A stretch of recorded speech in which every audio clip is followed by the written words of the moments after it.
kettle whistled in the narrow kitchen on Ascot Street. Steam rose past the blackened ceiling beams, curling through lamplight that barely reached the corners of the room. Catherine Flannagan stirred the tea slowly, 3 times clockwise, her hands steady as stone. The arsenic powder had already dissolved. No one would see it. No one would know. In the parlour beyond, her husband Thomas coughed into his handkerchief, the sound wet and thick, the way it had been for 9 days now. The doctor had come twice. He had spoken of weak lungs, of the dampness in the courts, of poverty and poor constitution. He had not spoken of poison. Upstairs, Margaret Higgins sat beside her own husband's bed, watching his chest rise and fall in shallow, laboured pools. The insurance man had visited that morning. £20 upon death. Enough to keep the rent paid, enough to survive another winter. Catherine carried the tea through the dim hallway, her footsteps soft on worn floorboards. The cup did not tremble. Outside, the March rain fell cold and relentless over Liverpool's cramped terraces, washing the soot from factory chimneys into the gutters, turning the cobblestones black and slick. And in the small, suffocating rooms of the poor, death moved quietly from hand to hand, patient as commerce, invisible as fog. Chapter 1. The Courts of Ascot Street. Good evening, and welcome to the Bedside Historian. The night has settled around you now, quiet and still, and wherever you find yourself in this moment, whether beneath warm blankets or in the glow of a single lamp, you are safe. The world outside has grown distant. Time itself seems to slow. We ask only that you allow history to wash over you like a gentle tide, carrying you backward through the centuries to places both terrible and true. If this journey brings you comfort, if these whispered chronicles help you find rest, we invite you to subscribe to this channel, to join us in these midnight wanderings through the past. Your support, your presence here, helps us continue this work, helps us illuminate the forgotten corners of human experience. And now, as the clock marks another hour passing, let us drift together into the shadows of Victorian England, to a city choked with smoke and commerce, where poverty was a prison, and survival was the only law that mattered. Liverpool in the year 1883 was an empire unto itself. The docks stretched for miles along the Mersey, a forest of masts and iron funnels, where ships arrived daily from every corner of the world carrying cotton and sugar and tea and tobacco. Warehouses lined the waterfront, great brick monuments to trade and industry. The merchants lived in fine Georgian terraces on the hill, their windows overlooking the river, their parlours filled with mahogany furniture and oriental carpets. Money flowed through Liverpool like blood through a living body. Fortunes were made and lost with the turning of tides. The city had grown fat on commerce, swollen with ambition, drunk on the promise of progress. But beneath that glittering surface, in the narrow courts and terraces that spread inland from the docks like a disease, another Liverpool existed entirely. A Liverpool of crushing poverty and desperate survival. A Liverpool where families lived 10 to a room, where children died of scarlet fever and cholera and simple starvation, where the air itself was thick with coal smoke and the stench of open sewers. This was the Liverpool of the poor, and it was here, in these forgotten streets, that murder became a business. Ascot Street lay in the heart of the northern slums, a narrow artery of blackened brick terraces squeezed between similar streets with similar names. The houses stood 3 stories tall but only 1 room deep, pressed so close together that a man could reach from his window and touch the wall opposite. Each building contained multiple dwellings, families stacked upon families, lives compressed into spaces barely fit for storage. The courts behind the terraces were worse still, enclosed squares where sunlight rarely penetrated, where washing hung permanently damp between buildings, where the communal privies overflowed into the cobblestones and children played in filth because there was nowhere else to go. In winter, The cold crept through every crack and gap in the walls. In summer, the heat turned the courts into fetid boxes where disease bred with terrible efficiency. This was not poverty as a temporary condition. This was poverty as a permanent state, inherited and inescapable, a sentence passed from generation to generation without appeal or mercy. Catherine Flannagan had lived in these streets all her life. She had been born Catherine Lawton in 1829, the daughter of Irish immigrants who had fled the hunger in County Mayo, only to find a different kind of starvation in Liverpool's slums. She had married young, as all women did when marriage offered the only escape from factory work or domestic service. Her husband John Flannagan had been a labourer, steady enough when sober, cruel when drunk, dead before his 40th year from an injury at the docks that turned septic. Catherine had mourned him properly, worn black for the required period, collected the £12 from his burial insurance, and then remarried within the year because widows without men were vulnerable in ways that could not be spoken aloud. Her second husband Thomas was cut from the same cloth as the first, a man who drank his wages when he had them, who beat her when the mood took him, who contributed nothing but his presence and his appetites to the household. By 1883, Catherine was 54 years old. Her face was lined and hard, her hands rough from decades of washing and scrubbing. Her body bent from bearing children and burying half of them before they reached their 5th year. She spoke little. She moved through the world with the quiet efficiency of someone who had learned that survival required constant vigilance and the suppression of all sentiment. Her sister Margaret Higgins lived 2 doors down the same street. Born Margaret Lawton 11 years after Catherine, she had followed a parallel path through life. Early marriage, frequent childbearing, grinding poverty, periodic widowhood. Margaret's first husband, Patrick Jennings, had died of pneumonia after a winter working the docks in wet clothes. Her second husband, Thomas Higgins, was a ship's fireman who came home when his ship was in port and disappeared for months at a time, leaving Margaret to manage alone. The sisters had remained close throughout their lives, bound by blood and by the shared understanding that came from surviving the same relentless hardships. They visited each other daily. They shared tea and gossip and complaints about husbands and landlords and the rising cost of bread. They helped each other with washing and minding children and preparing bodies for burial when death visited their crowded tenements. They trusted each other in ways they trusted no one else. And at some point in the early 1880s, though no record exists to mark the exact moment, they discovered together that death could be profitable. The insurance industry had transformed in the decades since Catherine's youth. Once, burial insurance had been the province of friendly societies and trade unions, organisations that required membership and regular attendance and proof of good character. But the Industrial Revolution had created a new market. Millions of urban poor who lived week to week, who could not afford lump sum payments, who needed protection against the catastrophic cost of burial, but who possessed nothing resembling financial stability. The industrial insurance companies had risen to meet this need.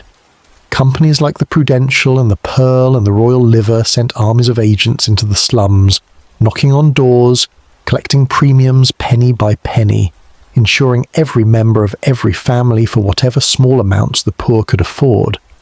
A man might be insured for £20, his wife for 15, each child for 5 or 10, enough to cover a coffin and a plot and a service that preserved dignity even in death.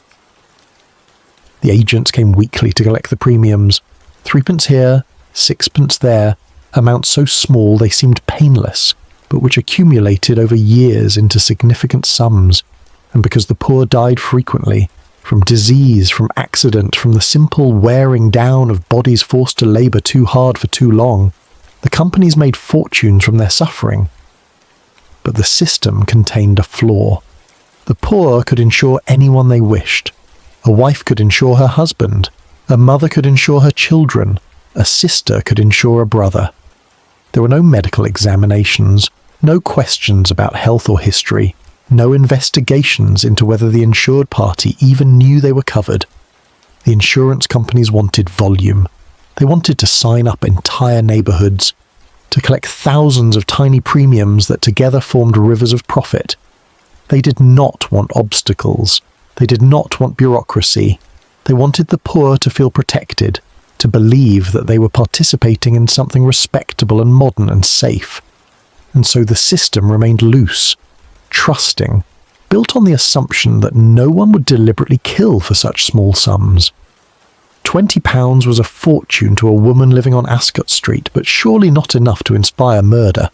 Surely human nature contained some baseline of decency that prevented such calculations.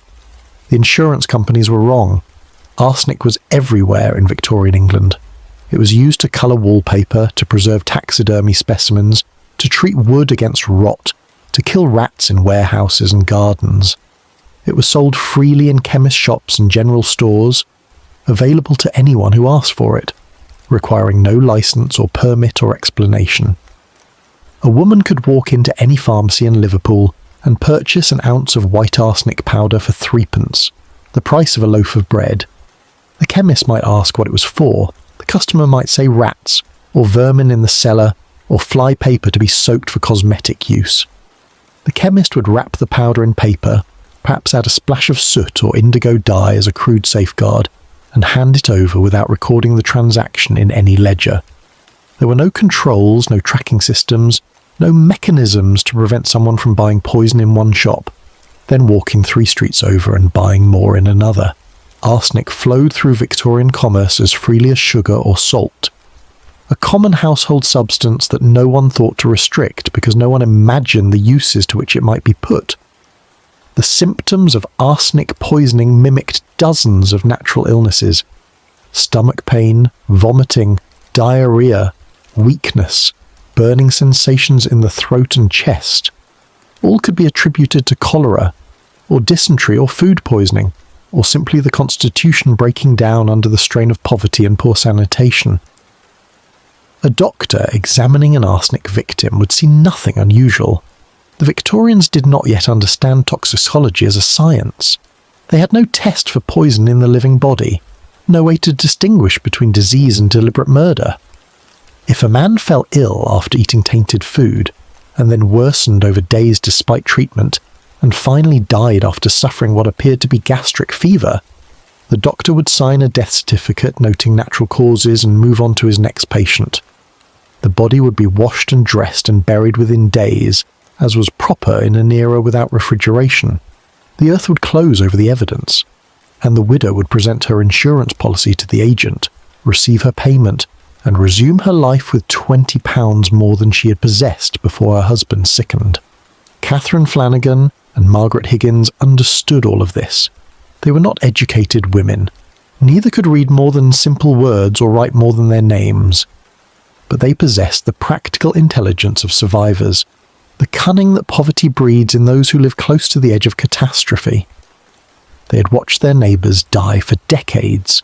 They had prepared bodies for burial, washed corpses, wrapped them in shrouds. They knew intimately what death looked like in its many forms.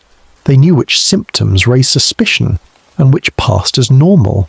They knew that doctors in the slums were overworked and underpaid, that they gave each patient mere minutes of attention, that they relied on obvious signs rather than careful investigation. They knew that the insurance companies processed claims with minimal scrutiny, as long as a death certificate was provided. They knew that no one paid attention to the deaths of the poor, that such deaths were expected and unremarkable, part of the natural order of things. And they knew that arsenic, administered carefully in small doses over time, could kill without leaving any trace that Victorian medicine could detect. All that remained was to overcome whatever moral resistance might exist within themselves, and that resistance, worn down by decades of brutal poverty and casual cruelty, was not as strong as it might have been in women raised with comfort and hope. The partnership between the sisters grew naturally from their existing relationship. They did not sit down and plan a murder conspiracy in any formal sense. Rather, they discovered the possibility through conversation and observation, through discussions about insurance policies and burial costs, through shared complaints about husbands who consumed resources but contributed nothing, through the slow realization that death, which visited their streets so frequently anyway, could be directed rather than simply endured. One of them, perhaps Catherine with her harder edges, would have spoken it first, a comment about how convenient it would be if a particular person were to sicken and die, a joke about arsenic in the tea, a laugh that lingered too long. Then later, a more serious conversation about how much the insurance paid, about how easily poison could be obtained, about how simple it would be, and then, finally, a decision. Not made in a single moment, but accumulated across many conversations, hardening like frost until it became solid and real and actionable. They would do this. They would kill, and they would prosper. The first death, though records do not reveal with certainty which came first, was likely a test. One of their husbands, or perhaps a lodger, someone whose loss would not be deeply mourned, someone whose insurance policy was modest but real. The poison would have been administered carefully, mixed into tea or soup, given in doses small enough to cause illness but not immediate death. The victim would sicken gradually. A doctor would be called. Remedies would be attempted. The household would maintain appearances showing appropriate concern and distress. And then, after days or perhaps a week, the victim would worsen and die. The death certificate would cite natural causes. The body would be buried. The insurance paid. And Catherine and Margaret would have crossed a threshold from which there could be no return. They would have learned that murder was possible, that it could be accomplished without detection, that the rewards were real and immediate, and they would have begun to plan their next killing. Outside the narrow windows of Ascot Street, Liverpool continued its loud commercial existence, ships arriving and departing, cargo being loaded and unloaded, money changing hands in counting houses and offices and banks. The empire turned, the century progressed, and in the cramped rooms of the poor, where life was cheap and death was common, two women began to harvest souls with the systematic efficiency of farmers bringing in a crop. The kettle boiled, the tea was poured, the poison dissolved without trace, and the first bodies began their journey toward the cold earth of Kirkdale Cemetery, where they would rest for years before anyone thought to disturb their graves and ask what secrets the soil had kept. Chapter 2. The Business of Burial. The concept of insuring against death had ancient roots. Medieval guilds had maintained funds to bury their members with dignity. Monasteries had kept alms for the poor who died without means. But these were acts of charity or fraternal obligation, not commerce. The Industrial Revolution changed everything. It created cities full of people who belonged to nothing, who had no guild, no parish that knew their names, no community that would step forward when disaster struck. The factories pulled workers from villages where extended families had provided safety nets for generations. The cities offered wages but no security. A man injured at work had no compensation. A widow with children had no support. And a death without money for burial meant the shame of a pauper's grave, the body collected by parish authorities and dumped into unmarked ground with dozens of others, no headstone, no service, no dignity at all. For the Victorian poor, this terror of dying without proper burial was profound and visceral. It was not simply about religious belief, though faith played its part. It was about honour, about leaving evidence that one had existed at all, about not disappearing from the world as though one had never been born. The friendly societies emerged first to address this fear.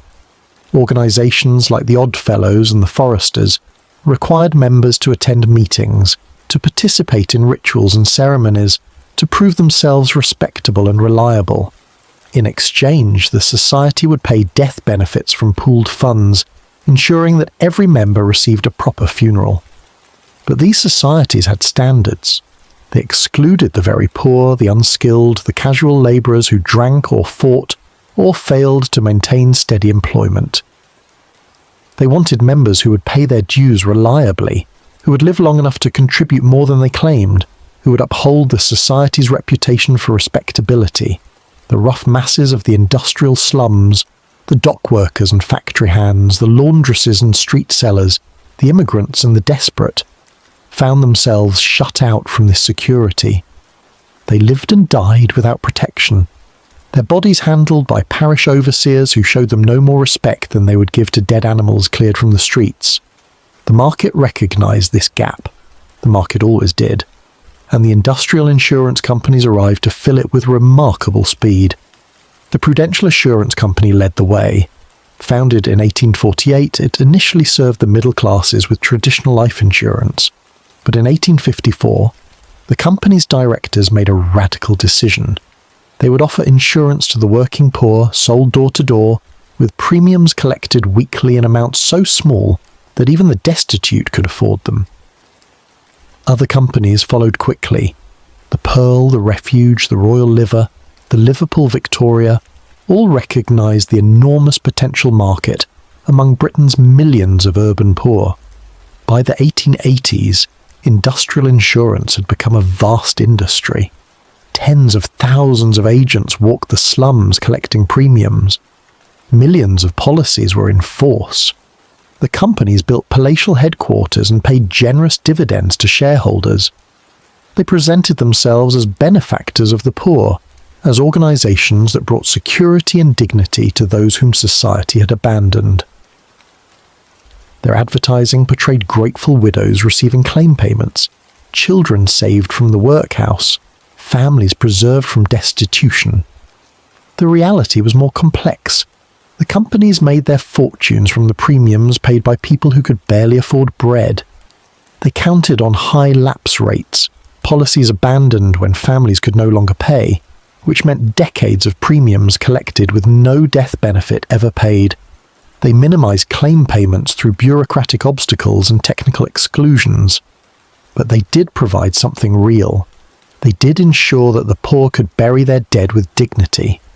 And for that service, the poor paid willingly, even devotedly, even when it meant going hungry to keep the policies current. The agents were the visible face of this system.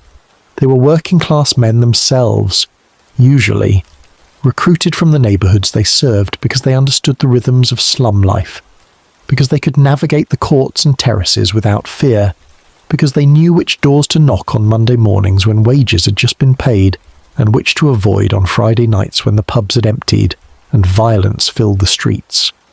Each agent managed a debit, a list of policyholders from whom he collected weekly premiums. The job required walking miles each day, climbing hundreds of stairs, knocking on hundreds of doors, recording each payment in a leather-bound ledger, keeping careful accounts because the company audited regularly, and fired those who fell short. The pay was commission-based, a percentage of premiums collected, which meant that successful agents could earn decent livings while unsuccessful ones starved.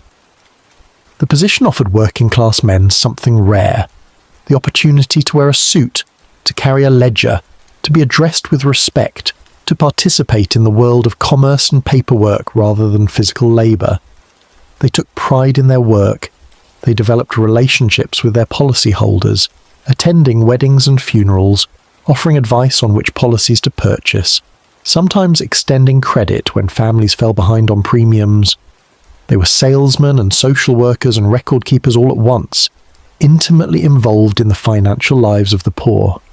The policies themselves came in dozens of varieties: whole life policies that paid out whenever death occurred, endowment policies that matured after a certain period if the insured survived, children's policies that covered burial costs for the young, adult policies that range from £5 to £50 depending on premium payments. The poor often maintained multiple policies across multiple companies, sometimes insuring the same person 3 or 4 times to maximise the payout. A woman might have her husband insured with the Prudential for £20, with the Pearl for £15, and with the Royal Liver for £10. If he died, she would file claims with all 3 companies and receive £45 total, a vast sum for someone whose weekly income might be 15 shillings. The companies theoretically discouraged overinsurance, aware that it created incentives for fraud or worse. But in practice, the agents competed aggressively for business, and if a customer wanted multiple policies, the agents were happy to sell them. The companies operated independently, maintaining separate records, never sharing information about who was insuring whom for how much. A murderer with access to the victim's finances could accumulate policies quietly across months or years, building up the potential payout without anyone noticing the pattern. The claim process was deliberately simple. When a policyholder died, the beneficiary, usually a spouse or parent, notified the agent during his next collection round. The agent would visit the home, view the body if it had not yet been buried, and complete a claim form. The beneficiary needed to provide a death certificate signed by a doctor, confirming the cause of death and that it fell within the policy terms. Most policies excluded suicide, for example, and some excluded death by violence or drunkenness. But natural causes, disease, old age, organ failure were always covered. The agent forwarded the claim to the district office. A superintendent reviewed it for obvious irregularities. If everything appeared in order, payment was authorised within days or weeks. The money was delivered in cash, counted out on the kitchen table, receipted in the agent's ledger. No further questions were asked. No investigation occurred unless something blatant raised suspicions. A claim filed within days of the policy being issued, for instance, or multiple deaths in a single household within a short period. But absent such red flags, the system operated on trust. It had to. The volume of claims was too large for detailed scrutiny. Hundreds of people died in Liverpool slums every week. The insurance companies could not investigate each death individually. They relied on doctors to certify causes accurately, on agents to spot obvious fraud, and on the assumption that most people were fundamentally honest, even when desperately poor. This assumption was catastrophically wrong. The industrial insurance system created a perfect environment for murder. It combined easy access to death benefits with minimal oversight. It targeted the most desperate segments of society, where life was already cheap, and it operated in neighbourhoods where privacy was scarce, and everyone knew everyone else's business, but also knew not to speak too openly to authorities. A woman who decided to poison her husband could do so with reasonable confidence that the crime would go undetected. She could purchase arsenic without record. She could administer it gradually, ensuring the symptoms mimicked natural disease. She could call a doctor who would spend 5 minutes examining the patient before diagnosing gastric fever or inflammation of the bowels or consumption. She could file an insurance claim with a death certificate that raised no questions. She could receive her payment and resume her life, perhaps even remarrying within months as widows often did. And unless she became greedy, unless she killed too many people too quickly, unless she attracted attention through unusual patterns of death in her household, she would never face suspicion at all.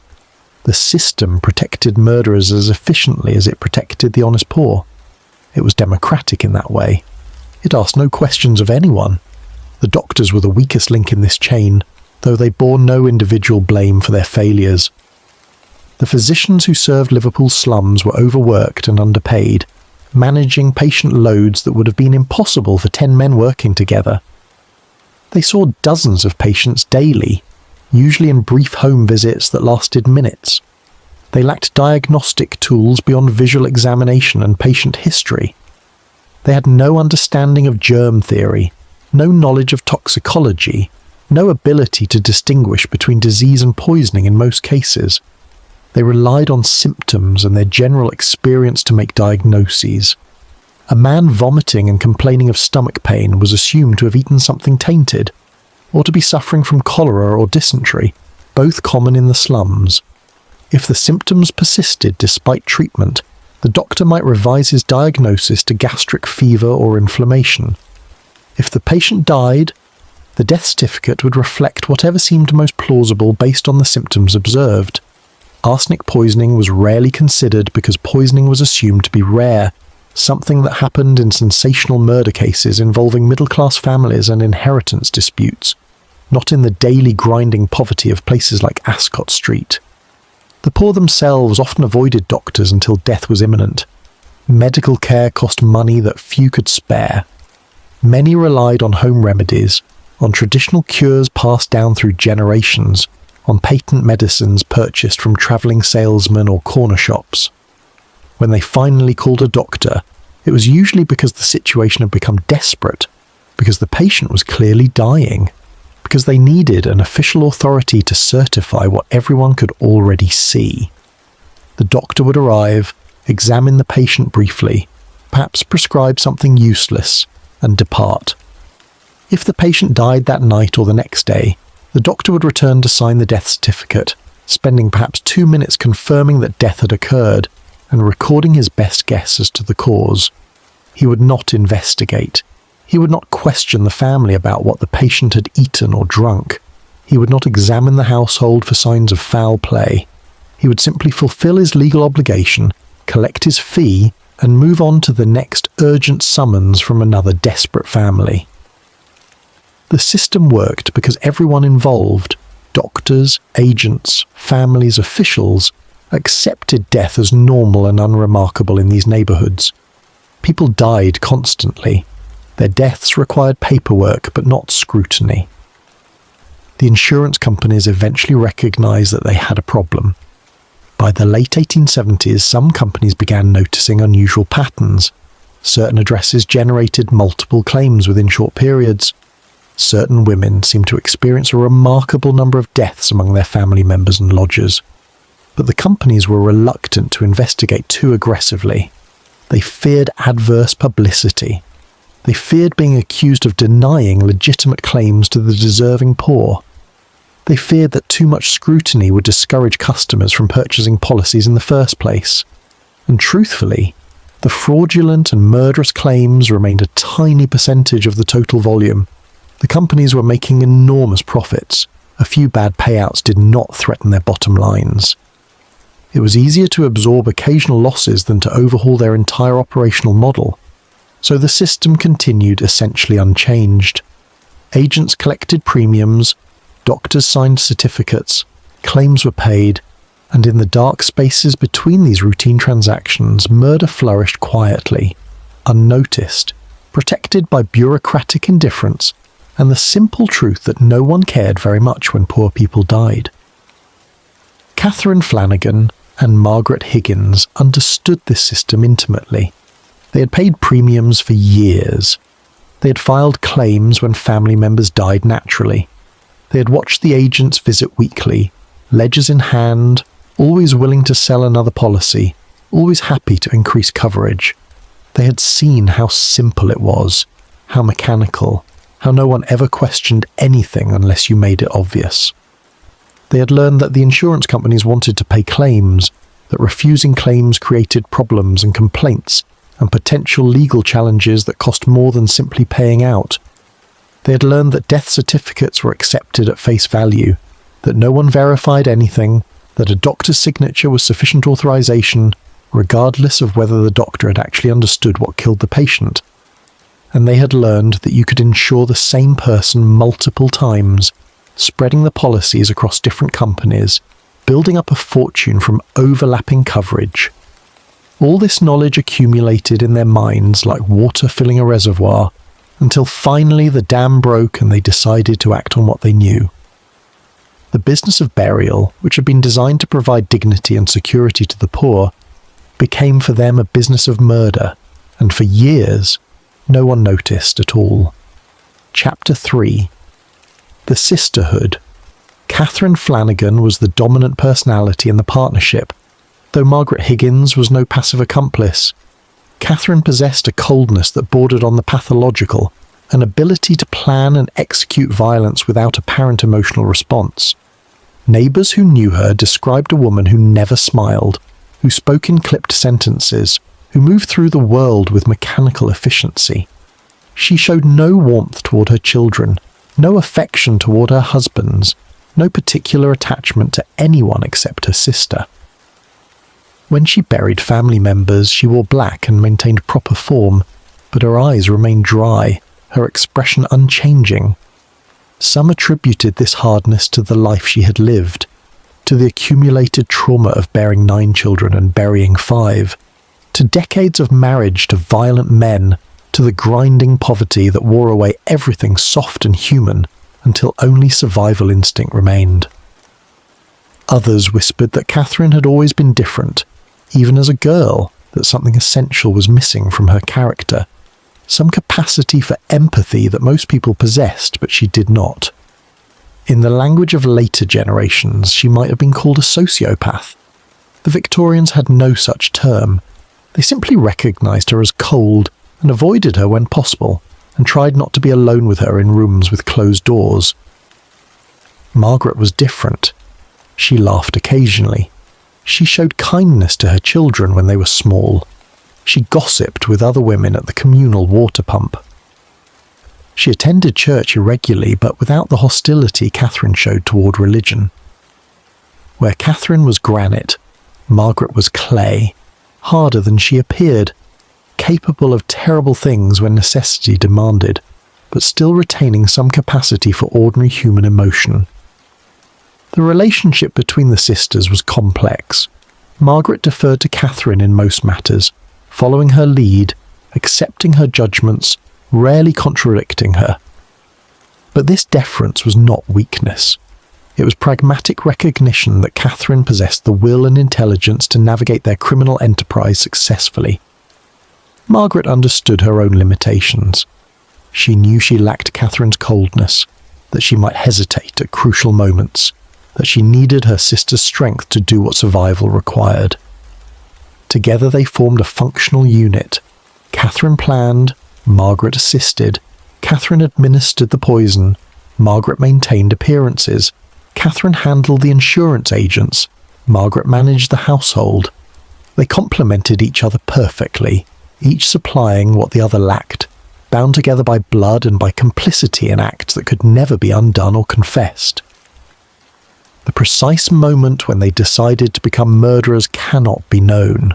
No diary recorded the decision. No confession later revealed the conversation. But the pattern of death suggests that it began tentatively, perhaps with a single killing that might have been rationalised as mercy or necessity rather than murder. Thomas Higgins, Margaret's husband, was a brutal man even by the standards of Liverpool's violent slums. He drank heavily when he was ashore. He beat Margaret with his fists and with whatever implements came to hand. He spent his wages on rum and women in the dockside pubs. He contributed nothing to the household except his intermittent presence and the insurance policy Margaret had taken out on his life for £18. When his ship returned to port in early 1882, he came home drunk and angry, and raised his hand to Margaret once too often. Perhaps she mentioned it to Catherine. Perhaps Catherine suggested a solution. Perhaps the first dose of arsenic was given in anger rather than calculation, an impulsive act of revenge rather than premeditated murder. But Thomas did not die quickly. He sickened over several days, vomiting and writhing with stomach pain, calling for the doctor, finally dying in agony while Margaret sat beside his bed and showed appropriate concern. The doctor certified death by natural causes, the insurance paid, and the sisters discovered that what they had done was not only possible but profitable. If Thomas Higgins was indeed the first victim, he was soon followed by others. Catherine's second husband, Thomas Flannagan, died in October 1882 after a brief illness characterised by vomiting and diarrhoea. Mary Higgins, Margaret's adult daughter, died in February 1883. John Flannagan, Catherine's adult son, died later that same year. Each death followed a similar pattern. The victim would complain of stomach pain. They would begin vomiting. A doctor would be summoned. The patient would worsen despite treatment. Death would come after days or sometimes weeks of suffering. The doctor would certify natural causes, gastric fever, inflammation of the bowels, cholera. The family would mourn. The insurance would pay, and life would continue with the household now receiving a financial windfall that briefly lifted them above the edge of starvation. No one questioned these deaths. Gastric illnesses were common in the slums, where food was often contaminated, where drinking water came from communal pumps that might be polluted by sewage, where hygiene was impossible in cramped conditions. A pattern of deaths in a single household might have raised suspicions in a middle-class neighbourhood, but in Ascot Street, where every family experienced frequent deaths, it seemed unremarkable. The sisters refined their technique with practice. They learned the proper dose of arsenic, enough to cause convincing symptoms, but not so much that death came too quickly, which might raise suspicions. They learned to administer it in tea or soup or beer, substances that masked any metallic taste the poison might have. They learned to vary the timing, allowing months between deaths so that no obvious pattern emerged. They learned to show proper grief, to cry at appropriate moments, to speak of the deceased with suitable sorrow. They became skilled actresses, playing the roles of grieving widow and mourning sister with conviction that fooled everyone who saw them. And they learned to manage the insurance process efficiently, notifying agents promptly, providing death certificates without delay, collecting payments and spending the money in ways that did not attract attention, paying rent arrears, buying coal for winter, purchasing slightly better food, but never splurging on luxuries that might cause neighbours to wonder where the money came from. The circle of victims soon expanded beyond their immediate family. The sisters took in lodgers, common practice in the overcrowded slums where every available space was rented out to generate income. These lodgers were ideal targets. They were usually single men or women, people without extensive family networks, workers who had come to Liverpool seeking employment and lived alone in rented rooms. They would pay their rent weekly, keep to themselves, interact with the household only at necessary moments. Catherine or Margaret could insure a lodger without the lodger's knowledge. The insurance companies did not require the consent of the insured party, only that the person taking out the policy had what was called an insurable interest, a legitimate financial reason for insuring the person's welfare. A landlady certainly had insurable interest in a lodger who paid rent. If the lodger happened to sicken and die after a few months in residence, well, such things happened constantly in the slums. The lodger's body would be buried, the landlady would file a claim, the insurance would pay, and a new lodger would soon arrive to take the empty room. No one tracked how many lodgers passed through a particular address. No one thought it odd if a household experienced more than the average number of deaths. The poor were expected to die frequently. The names of some victims are known. Others remain lost to history, unrecorded except as entries in insurance company ledgers that have long since been destroyed. Thomas Higgins, Margaret's brutal husband, was certainly among the dead. So was Mary Higgins, Margaret's daughter, insured for £12 and poisoned at age 22. John Flannagan, Catherine's son, followed his stepsister into the grave, insured for £15. There were others. A woman named Margaret Jennings, possibly a relative. A lodger named simply as Patrick, whose full name was never recorded. Another lodger, Thomas, who lasted only weeks in Catherine's household before sickening and dying. The sisters grew bolder with each success. They began to take out multiple insurance policies on the same victim, spreading the coverage across different companies to maximise the payout. They insured not only the principal victim, but also themselves as beneficiaries on multiple policies covering the same death. The insurance companies, operating independently and unaware of each other's activities, processed these claims without question. The system that had been designed to help the poor had become a machine that rewarded their murderers. But the most monstrous killing was yet to come. In late 1883, Margaret Higgins made a decision that would ultimately lead to both sisters' destruction. Her youngest son, Thomas Higgins, was 10 years old. He was a healthy boy, strong for his age, the kind of child who might survive the harsh conditions that killed so many others. He attended school irregularly when work did not keep him away. He ran errands for neighbours. He helped his mother with household tasks. He was, by all accounts, an ordinary child of the Liverpool slums, neither particularly bright nor particularly troubled, simply existing in the way children existed in that time and place. Margaret insured him with multiple companies for a total of approximately £30. In December 1883, the boy began to complain of stomach pain. He vomited repeatedly. A doctor was called and diagnosed gastric fever. The boy worsened rapidly. Within days, he was unable to keep down even water. His small body was racked with convulsions. He screamed with pain. And on a cold December night, while his mother sat beside his bed and his Aunt Catherine stood in the doorway watching, Thomas Higgins died in agony, calling for water, his mouth dry and cracked from dehydration, his eyes sunken, his body having expelled everything it contained until there was nothing left but suffering. This killing was different from the others. Murdering abusive husbands or adult children or lodgers could be rationalized in various ways, as liberation from violence, a survival necessity, as acts that harmed people who might be said to deserve harm, or who had at least lived full lives before being cut short. But poisoning a child, a healthy 10-year-old boy who had never harmed anyone, who possessed no agency over his own fate, who trusted his mother absolutely. This was pure evil unencumbered by any mitigating circumstance. Margaret Higgins had murdered her own child for £30. She had watched him die in agony over multiple days. She had denied him water that might have eased his suffering. She had maintained her deception until the end, playing the role of distraught mother while administering the poison that was killing him. Catherine had assisted, had perhaps even encouraged the act, seeing the boy as simply another insurable asset, another body from which profit could be extracted.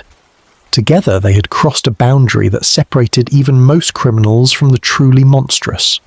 They had killed a child, and they had done it deliberately, methodically, for money. The boy's funeral was attended by neighbours who brought what comfort they could to the bereaved mother. Margaret wore black and cried genuine tears, whether from remorse or from grief at the loss of her son despite her own role in his death, no one could say. Catherine stood rigid and silent, her face showing nothing. The child was buried in Kirkdale Cemetery in a small coffin that Catherine had purchased with insurance money. A brief service was held. The priest spoke of innocent souls returning to God. The mourners dispersed. Margaret filed claims with multiple insurance companies. The agents reviewed the paperwork, found everything in order, and authorised payment. Within weeks, Margaret received nearly £30 in total payouts, more money than she might earn in 2 years of work. She paid outstanding debts. She bought better food. She gave some money to Catherine as payment for her assistance, and life continued on Ascot Street as though a child had not just been murdered for the price of a few months' rent. But this killing would prove to be the sisters' undoing. A child's death, even in the slums, attracted more attention than the death of an adult. Children were expected to die, certainly, but when a healthy child died suddenly, neighbours noticed.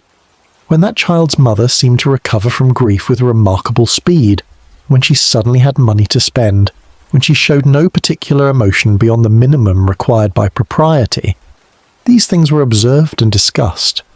The women who lived on Ascot Street, who shared the communal spaces, who saw everything that happened in their tiny interconnected world, began to whisper, not openly, not to authorities, but among themselves in low voices while washing clothes or fetching water. They began to speak about Margaret Higgins and her dead son and her sister Catherine, who had also buried so many family members in recent years. The whispers were vague at first, mere suspicions without concrete form, but they were the beginning. They were the first small crack in the wall of secrecy that had protected the sisters, and soon those whispers would reach ears that could not simply ignore them and move on. The sisters themselves seemed unaware that they had attracted any attention. They continued their usual routines. Catherine maintained her cold efficiency. Margaret resumed her household tasks. They visited each other daily. They drank tea together and planned their next moves, for they were not finished. The murder of young Thomas had yielded excellent profits. The technique remained undetected. The insurance system continued to operate exactly as before. There was no reason to stop, no reason to think they had done anything that might eventually be discovered. They had gotten away with murder multiple times. They had been paid for their crimes by respectable companies. They lived in a world where the police rarely came and where the poor protected their own secrets, because involving authorities usually made everything worse. They felt safe, they felt clever, they felt entitled to continue extracting profits from the system that surrounded them. They were predators who had learned to hunt in a particular ecological niche, and they saw no reason to abandon a hunting ground that had proven so productive. But their confidence, so justified by years of success, was about to become their greatest vulnerability. The whispers were spreading, the suspicions were hardening, and the machinery of justice, slow and imperfect and often indifferent to the suffering of the poor, was finally beginning to turn its attention toward the narrow courts of Ascot Street. Chapter 4. The First Graves. The exact number of people Catherine Flannagan and Margaret Higgins killed will never be known with certainty. The legal proceedings that eventually brought them to justice identified 4 definite murders and strongly suggested several others, but the true count may have been higher. The sisters operated for at least 3 years, possibly longer. During that period, at least a dozen people who lived in their households or lodged with them, or were related to them by blood or marriage, died under circumstances that appeared natural at the time, but which, examined later with suspicion, revealed disturbing patterns. Some of these deaths preceded the sisters' active murder spree and may have been genuinely natural, their insurance payouts simply teaching the women that profit could be extracted from death. Other deaths occurred during the height of their killing period and almost certainly represented additional murders for which insufficient evidence existed to bring charges. Still, others happened in neighbouring households, among people connected to the sisters through the dense networks of kinship and proximity that defined life in the Liverpool slums, and may have been either murders committed by the sisters or copycat crimes inspired by their example. The insurance records from the period are incomplete. The death certificates often listed causes in vague terms that revealed nothing. The memories of neighbours, when finally solicited by investigators, were confused and contradictory. What remains is a partial accounting, a list of known victims whose bodies would eventually be exhumed and examined, and whose deaths could be definitively attributed to arsenic poisoning. But behind those confirmed cases lay a shadow population of possible victims, people who died conveniently, who were insured, who enriched the sisters, and whose deaths may have been murder but could never be proven as such. Thomas Higgins, Margaret's husband, died in January 1882. The official cause of death was listed as gastric fever. He had been a ship's fireman, working the transatlantic routes, coming home to Liverpool between voyages.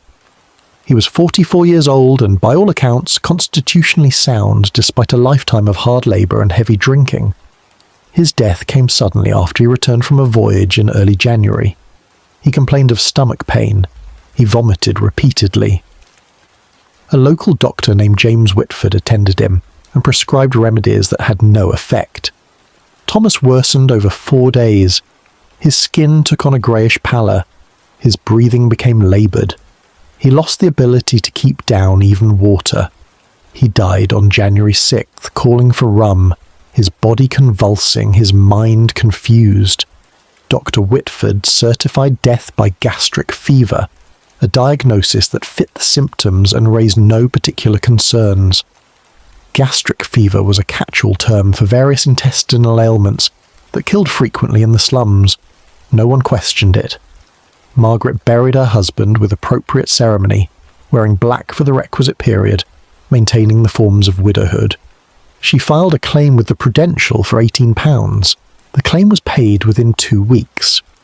Margaret used the money to pay rent arrears and to purchase coal for the winter. Life continued, and Thomas Higgins was laid in the earth at Kirkdale Cemetery, where he would rest undisturbed for over 3 years before anyone thought to question what had killed him. Mary Higgins, Margaret's daughter from her first marriage, died on February 1783.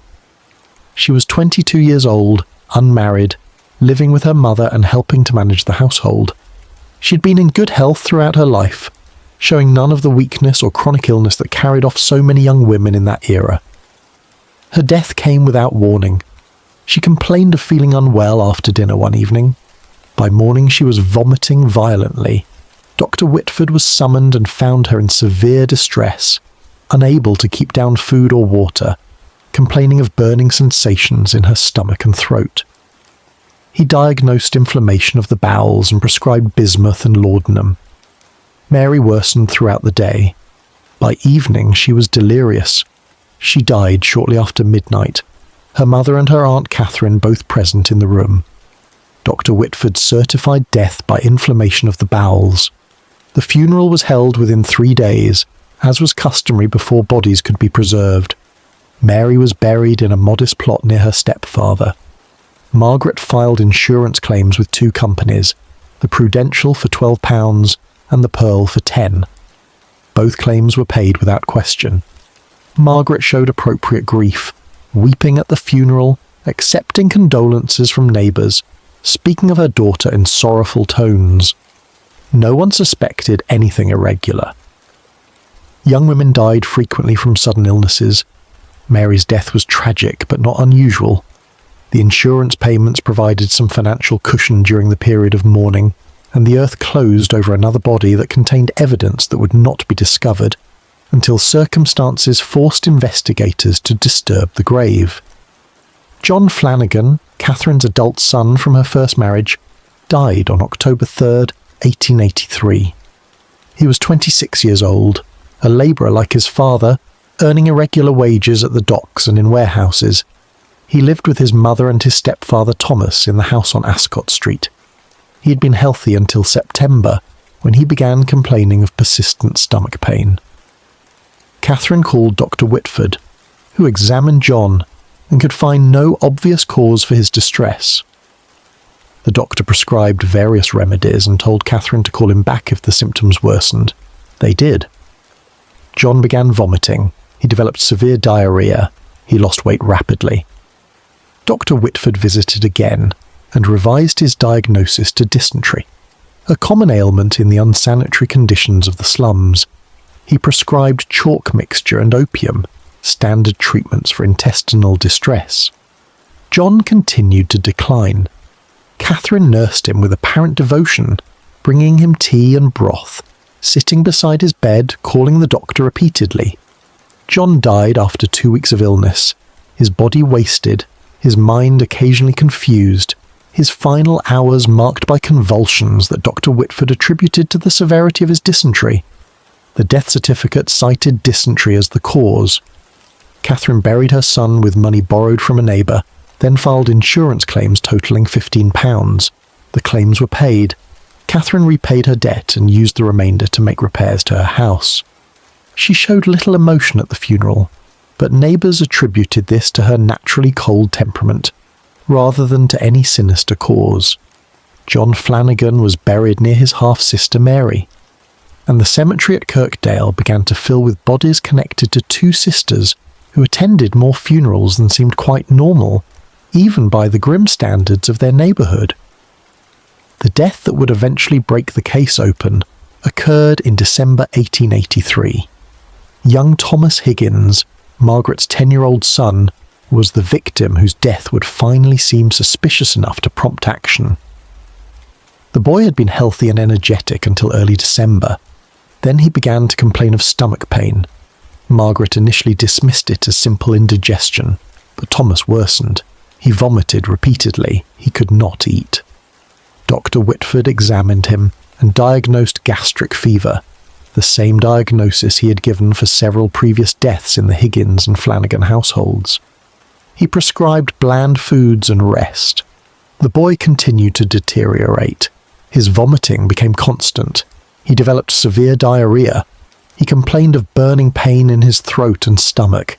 His mother, Margaret, sat with him constantly, offering him sips of water, wiping his forehead, calling the doctor back multiple times. Catherine visited daily, standing in the doorway watching the boy suffer, saying little.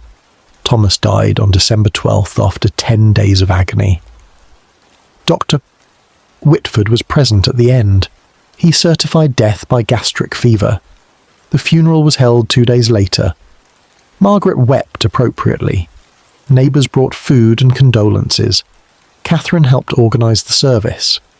And Thomas Higgins was buried in Kirkdale Cemetery, in a small coffin that seemed particularly pathetic, even in a graveyard full of children's graves.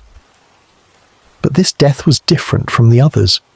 Several neighbours had become suspicious. A woman named Ellen Stott, who lived across the court from Margaret, mentioned to friends that it seemed odd how many people in the Higgins household died of stomach complaints. Another neighbour, Mary Ross, remarked that Margaret had seemed remarkably composed during her son's illness, more worried about the insurance paperwork than about the boy's suffering. These observations were shared quietly, not yet rising to the level of formal accusations, but they represented a shift. The curtain of secrecy that protected the sisters was beginning to fray. People were noticing patterns. They were connecting deaths. They were beginning to wonder whether something unnatural was happening in the houses where Catherine Flannagan and Margaret Higgins lived. The whispers were still just whispers. But they were becoming louder, more specific, harder to dismiss as mere gossip, and they were reaching people who had the power to act on them. The insurance companies were also beginning to take notice. The sisters had filed numerous claims over a relatively short period. While any single claim appeared legitimate, the aggregate pattern looked unusual. The Prudential's district superintendent, a man named William Price, reviewed his records and noted that Margaret Higgins had filed 3 claims in less than 2 years. Unusual, but not unprecedented. Catherine Flannagan had also filed multiple claims. Price mentioned this casually to a colleague from the Pearl, who checked his own records and discovered similar patterns. The two men discussed whether they should investigate further. They were aware that insurance fraud existed, that some people took out policies with murderous intent, that the system was vulnerable to abuse. But they were also aware that investigating the poor was delicate business, that false accusations could damage the company's reputations, that the vast majority of claims were legitimate, and that denying them caused suffering to people who desperately needed the money. They decided to watch and wait. If more claims came from the same households, they would investigate. If not, they would let the matter drop. It was a reasonable decision based on the information available, but it meant that the sisters remained free to kill again. And it meant that young Thomas Higgins had died while insurance company officials debated whether his mother's claims looked suspicious enough to warrant scrutiny. Dr. Whitford himself had begun to feel uneasy. He had attended at least 4 deaths in the Flannagan and Higgins households over less than 2 years. All had presented with similar symptoms: vomiting, diarrhea, stomach pain, burning sensations. All had deteriorated rapidly despite treatment. All had died after brief illnesses that began suddenly in previously healthy individuals. Gastric complaints were common in his practice, certainly, but this cluster of deaths seemed unusual. He mentioned his concerns to another physician during a chance meeting. His colleague suggested that the symptoms sounded consistent with arsenical poisoning, but also noted that they were equally consistent with severe cholera or dysentery, both endemic in the slums. Without specific test for poison, which did not yet exist for living patients, there was no way to distinguish between disease and deliberate poisoning. Dr. Whitford could not act on mere suspicion. He could not refuse to sign death certificates when all the symptoms matched recognised diseases. He could not accuse his patients' families of murder without proof. So he continued to visit the houses on Ascot Street when summoned, continued to prescribe ineffective remedies, continued to watch patients die from causes he certified as natural, even as his unease grew with each new death. The bodies in Kirkdale Cemetery lay silent and still. The earth above them was undisturbed. Grass grew over the graves. Rain fell and froze and fell again through the turning seasons. Thomas Higgins and Mary Higgins and John Flannagan and the others whose names were lost rested in the cold ground, their flesh slowly decaying, their bones gradually emerging from the tissue that had clothed them in life. But arsenic does not decay. It is an element, stable and persistent, bonded to bone and hair, preserved in the earth for decades or centuries. The poison that had killed these people remained in their bodies, waiting to be discovered, holding the evidence of murder in a form that Victorian science was finally learning to detect and analyse. The graves at Kirkdale were not simply final resting places. They were crime scenes, sealed and preserved, holding secrets that would eventually be forced to speak. But first, the living would have to decide to open them. Someone would have to overcome the reluctance to disturb the dead. Someone would have to insist that the whispers and suspicions and unusual patterns warranted the dramatic step of exhumation. And that decision, when it finally came, would require circumstances that had not yet occurred. It would require the sisters to make a mistake that could not be ignored. It would require one more death, one more insurance claim, one more victim whose suffering was finally visible enough that even the indifferent machinery of Victorian justice could no longer look away. Chapter 5. The white powder arsenic had been known to humanity since ancient times. The Greek physician Dioscorides described it in the 1st century, noting its use as a poison and as a pigment. Medieval alchemists studied it, seeking to understand its properties and transform it into gold through processes that killed many experimenters through accidental exposure. By the Renaissance, arsenic had acquired a sinister reputation across Europe as the poison of choice for political assassinations and family murders. The Borgias were rumoured to have used it. The Medicis kept it in their private pharmacies. French noblewomen administered it to inconvenient husbands with such frequency that it became known as poudre de succession, inheritance powder. But arsenic's murderous applications represented only a fraction of its uses. Throughout the 18th and 19th centuries, as chemistry advanced and industry expanded, arsenic became embedded in daily life across every social class. It was everywhere, touching everything, ubiquitous and unregulated, a substance simultaneously ordinary and deadly. In Victorian England, arsenic's most visible use was in pigments and dyes. Shields green, invented in 1775, contained copper arsenite and produced a brilliant emerald colour that became enormously fashionable. Paris green, developed later, was even brighter. These arsenical pigments appeared in wallpapers, fabrics, artificial flowers, children's toys, candles, confectionery, and countless other consumer goods. A middle-class parlour might contain arsenic in the wallpaper, in the green curtains, in the artificial ferns decorating the mantelpiece, in the coloured candles on the table, even in the green icing on cakes served at tea.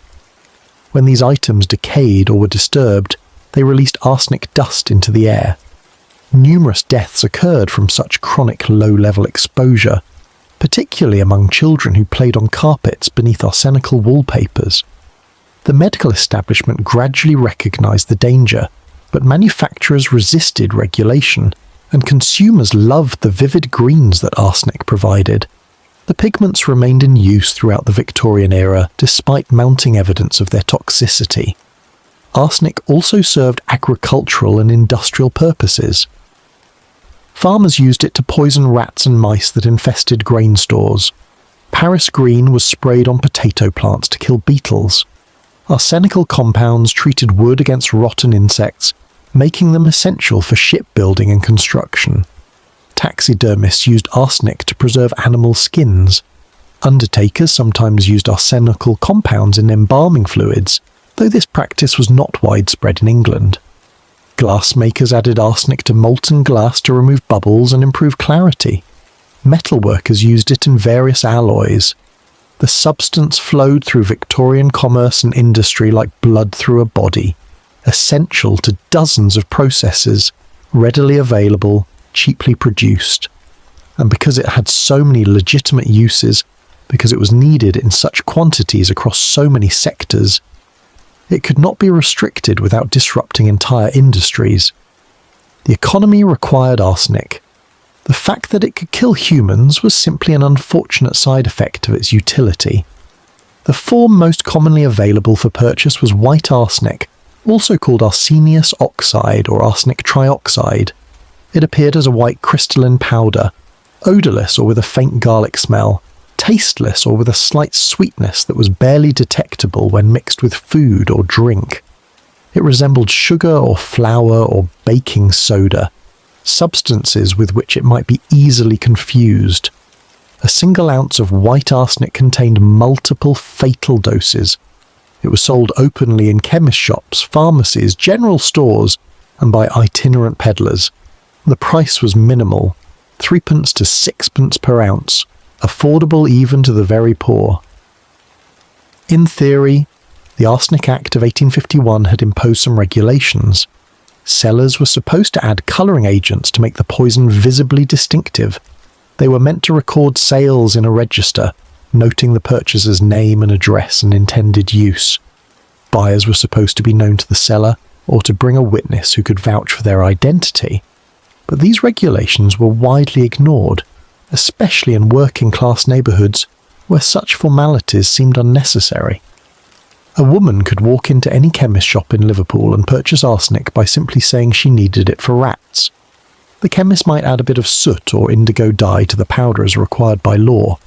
He would wrap it in paper, hand it over, perhaps record the sale in a ledger, or perhaps not, and the transaction would be complete. No questions asked. No investigation into whether the purchaser actually had a rat problem or intended some other use for the poison. The ease of obtaining arsenic was matched by the difficulty of detecting it. In living patients, arsenical poisoning produced symptoms that mimicked numerous common diseases. The victim would experience nausea and vomiting, often severe and persistent. Diarrhea would follow, sometimes bloody. The victim would complain of burning sensations in the throat, stomach, and intestines. Extreme thirst developed as the body became dehydrated. The skin might take on a greyish or yellowish tint. Muscle cramps occurred. In severe cases, convulsions preceded death. A physician examining such a patient would naturally think of cholera, which produced nearly identical symptoms and which was endemic in Victorian cities. Or he might diagnose gastric fever, inflammation of the bowels, dysentery, food poisoning, or any of a dozen other ailments that affected the digestive system. The Victorian medical profession had no blood tests, no urine tests, no way to chemically analyse a living patient's body for the presence of poison. Diagnosis relied entirely on observed symptoms and patient history. Unless the doctor specifically suspected poisoning, which he rarely did, he would treat the symptoms as natural disease and certify death accordingly when treatment failed. Even in corpses, arsenic could be difficult to detect if no one was looking for it. The Marsh test, developed in 1836, provided a reliable method for finding arsenic in tissue samples, but it required specific equipment, chemical knowledge, and most importantly, a reason to test in the first place. Routine post-mortem examinations did not include toxicological analysis. Bodies were examined visually, internal organs were inspected for obvious signs of disease, and causes of death were inferred from these gross observations. A body containing lethal amounts of arsenic might show inflammation of the stomach and intestines, lesions on the digestive tract, signs of severe dehydration, but all of these findings were consistent with death from natural gastric diseases. Only if arsenic poisoning was specifically suspected would tissue samples be preserved and sent to a chemist for analysis, and such suspicion rarely arose. Poisoning was assumed to be rare, something that happened in exceptional cases involving wealthy victims and clear motives, not in the daily grinding poverty of the slums where death was ordinary and unremarkable. The symptoms of arsenical poisoning could be manipulated by controlling the dose. A large dose would kill quickly, producing violent symptoms that might raise suspicions, but small repeated doses administered over days or weeks would produce chronic poisoning that looked exactly like wasting disease. The victim would gradually weaken. Their appetite would fail, they would vomit intermittently, they would lose weight, they would grow progressively more ill until finally their body could no longer sustain itself and they would die. This slow poisoning was nearly impossible to distinguish from tuberculosis, cancer, or the general decline that often preceded death in the malnourished poor. A murderer with patience and access to the victim's food could kill with virtual impunity by administering arsenic in doses too small to cause immediate dramatic symptoms, but sufficient to accumulate in the body over time until the cumulative effect became lethal. Catherine Flannagan and Margaret Higgins understood this instinctively, though they lacked formal education in chemistry or medicine. They learned through practice which doses worked best, which timing produced symptoms convincing enough to require a doctor's attention, but not so severe that the doctor became suspicious, which delivery methods, tea, soup, beer, most effectively disguised the poison's presence. Arsenic's persistence in the body after death would ultimately become the sisters' undoing. But in the early 1880s, this fact was not widely appreciated outside specialised scientific circles. Most people, including most physicians, believed that poisons dissipated after death, that the body's decay would destroy or disperse any toxic substances it had contained. But arsenic is an element, chemically stable, not subject to biological breakdown. Once ingested, it distributed throughout the body, concentrating in the liver, kidneys, and hair, binding to tissues in ways that remain detectable long after death. Bodies buried for years could still yield conclusive evidence of arsenical poisoning if the graves were opened and proper chemical analysis performed. The development of reliable testing methods in the 1830s and 1840s meant that Victorian forensic science possessed the tools to detect poison in exhumed corpses. But these tools were used rarely, only in cases where strong suspicions existed before burial, where circumstances pointed clearly toward poisoning, where authorities had reason to disturb graves and examine remains. In the routine deaths of the poor, no such examination occurred. The bodies were buried quickly in unmarked or poorly marked plots. The earth closed over them, and they were forgotten by everyone except perhaps their families. The evidence they contained remained hidden, waiting for someone to care enough to look for it. The arsenic trade in Liverpool was particularly unregulated despite the city's size and commercial sophistication. The docks brought in arsenical compounds from around the world. Local chemical works produced arsenic as a byproduct of other manufacturing processes. Dozens of shops sold it openly. The city's poor neighbourhoods, with their chronic problems of vermin infestation, consumed large quantities of arsenic for rat poison. A woman purchasing arsenic in Liverpool slums would attract no attention whatsoever. The chemist who sold it to her would not think twice about the transaction. If she returned weeks later and purchased more, he might not even remember her from the first visit. If she bought arsenic from multiple shops, spreading her purchases across different chemists to avoid creating a pattern, no one would notice because there was no central registry, no way for sellers to know what any individual customer had purchased elsewhere. The regulatory system was purely theoretical, a set of rules written on paper but not enforced in practice, creating the illusion of control while actually permitting completely unrestricted access to a deadly poison. The medical profession was slowly beginning to recognize that arsenical poisoning might be more common than previously believed. Isolated case reports appeared in medical journals describing suspicious deaths where arsenic had been detected post-mortem. Toxicologists published papers on detection methods and urged coroners to order chemical analysis in questionable cases. But this knowledge spread slowly and unevenly. Provincial doctors, overworked and poorly paid, had neither the time nor the resources to keep current with the latest medical literature. They relied on what they had learned in their training decades earlier and on their practical experience, which told them that most deaths in the slums resulted from natural causes: disease, malnutrition, poor sanitation, the cumulative effects of poverty. The idea that systematic poisoning might be occurring in their districts, that murderers might be exploiting the insurance system, that women might be killing their families for small sums of money. Such ideas seemed far-fetched, the product of overactive imaginations, not something that required serious consideration. And so doctors continued to sign death certificates without question, continued to certify deaths as natural when they were actually murders, continued to participate unwittingly in a system that rewarded killers and protected them from detection. Catherine Flannagan purchased arsenic from multiple sources across Liverpool. She would walk to chemist shops in different neighbourhoods, always saying she needed it for rats, always paying the few pence required, always carrying the wrapped powder home carefully. She stored it in her kitchen in unmarked containers that resembled those used for ordinary household substances. When she needed to administer a dose, she would measure out a small amount using a spoon, mix it into tea or soup, and serve it to her intended victim with no hesitation or visible emotion. Margaret Higgins did the same, learning from her sister, becoming proficient in the practical skills of murder.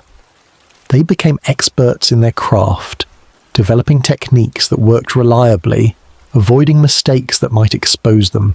They were not mad women acting on impulse. They were calculating killers who had found a method of generating income in a society that offered them almost no legitimate opportunities for economic advancement. They were products of their environment, shaped by poverty and cruelty into something monstrous, using the tools their era provided to prey on those around them. And the white powder that they purchased so easily, that sat in their kitchens looking harmless and ordinary, was the instrument through which they transformed human lives into money. The arsenic continued to flow through Liverpool's commerce, sold daily in hundreds of transactions, used for countless purposes both innocent and deadly. The law notionally regulated it. The medical profession increasingly warned about it. But neither law nor medicine could prevent its misuse when the substance remained so readily available, when poverty created such desperate motivations, when the system was built to trust rather than to question. The white powder sat on chemists' shelves throughout the city, waiting to be purchased, waiting to be mixed into tea, waiting to kill. And in the houses on Ascot Street, where Catherine and Margaret measured out their doses and administered them with practiced efficiency, arsenic was transforming from a commercial product into murder itself, 1 teaspoon at a time, 1 victim at a time, 1 insurance payment at a time. The poison worked silently and reliably, and for years no one suspected that the deaths occurring in those cramped terraces were anything other than the ordinary tragedy of life among the poor. Chapter 6. The Widow's Harvest. The pattern of deaths accelerated through 1883 and into early 1884. What had begun perhaps as isolated killings driven by specific grievances or financial pressures had evolved into something more systematic, more routine, more coldly efficient. Catherine Flannagan and Margaret Higgins had discovered that murder was profitable, and that they possessed both the opportunity and the means to kill repeatedly without detection. The psychological barrier that might have prevented most people from crossing into serial murder, the horror at taking human life, the fear of divine punishment, the basic empathy that makes most humans recoil from causing suffering, seemed not to exist in Catherine at all, and to have eroded completely in Margaret through repeated exposure to her sister's influence, and through the practical benefits that their crimes provided. They had killed husbands who abused them, which might be rationalised as self-defence or liberation. They had killed adult children, which was more difficult to justify, but which could still be framed as eliminating burdens on the household. They had killed a child which crossed into pure evil, and having crossed that final boundary without consequence, they found that nothing remained to restrain them. They could kill anyone who came within their reach and whose death would yield insurance money. And so they did. The lodgers became their primary targets during this period. Taking in lodgers was universal practice in Liverpool's working-class neighbourhoods, where every family struggled to pay rent, and where any available space, a corner of a room, a bed shared in shifts, a cellar, an attic, could be rented out for a few shillings weekly. The sisters maintained lodging houses that were modest even by slum standards, offering bare rooms with minimal furnishings, shared facilities, no privacy, no comfort, just shelter from the elements and a place to sleep. The lodgers who came to them were the most desperate and marginal members of Liverpool's working poor. Casual labourers who worked the docks when ships came in, women who took in washing or worked in factories, elderly people surviving on parish relief, men who drank away their wages and needed the cheapest accommodation available. These lodgers had few possessions, fewer connections, no family nearby who would ask questions if they disappeared. They existed at the very bottom of the social hierarchy, invisible to everyone except those who extracted rent from them. They were ideal victims. They could be insured without their knowledge or consent. They could be killed without anyone investigating their deaths too closely. They could vanish into the earth at Kirkdale Cemetery and no one would notice or care. The process became formulaic. A lodger would arrive, typically responding to a card in a shop window or through word of mouth. The sisters would show them the room, quote a price, collect the first week's rent. The lodger would settle in, establishing a routine of coming and going for work, taking meals in the room or eating bread and cheese alone, keeping to themselves as lodgers did. After a week or two, once the lodger seemed settled, Catherine or Margaret would visit an insurance agent and take out a policy on the lodger's life. The agent would ask why they wanted to insure a lodger. The answer was simple and convincing. If the lodger died owing rent, the landlady would lose money, so the insurance protected against that loss. The agent would check his tables, quote a premium, write out the policy. The landlady would pay the first premium and thereafter pay weekly when the agent made his collection rounds. The lodger would know nothing about any of this. No one asked lodgers if they consented to being insured. The insurance companies assumed that landladies had legitimate financial interest in their lodgers' survival and therefore had the right to insure them.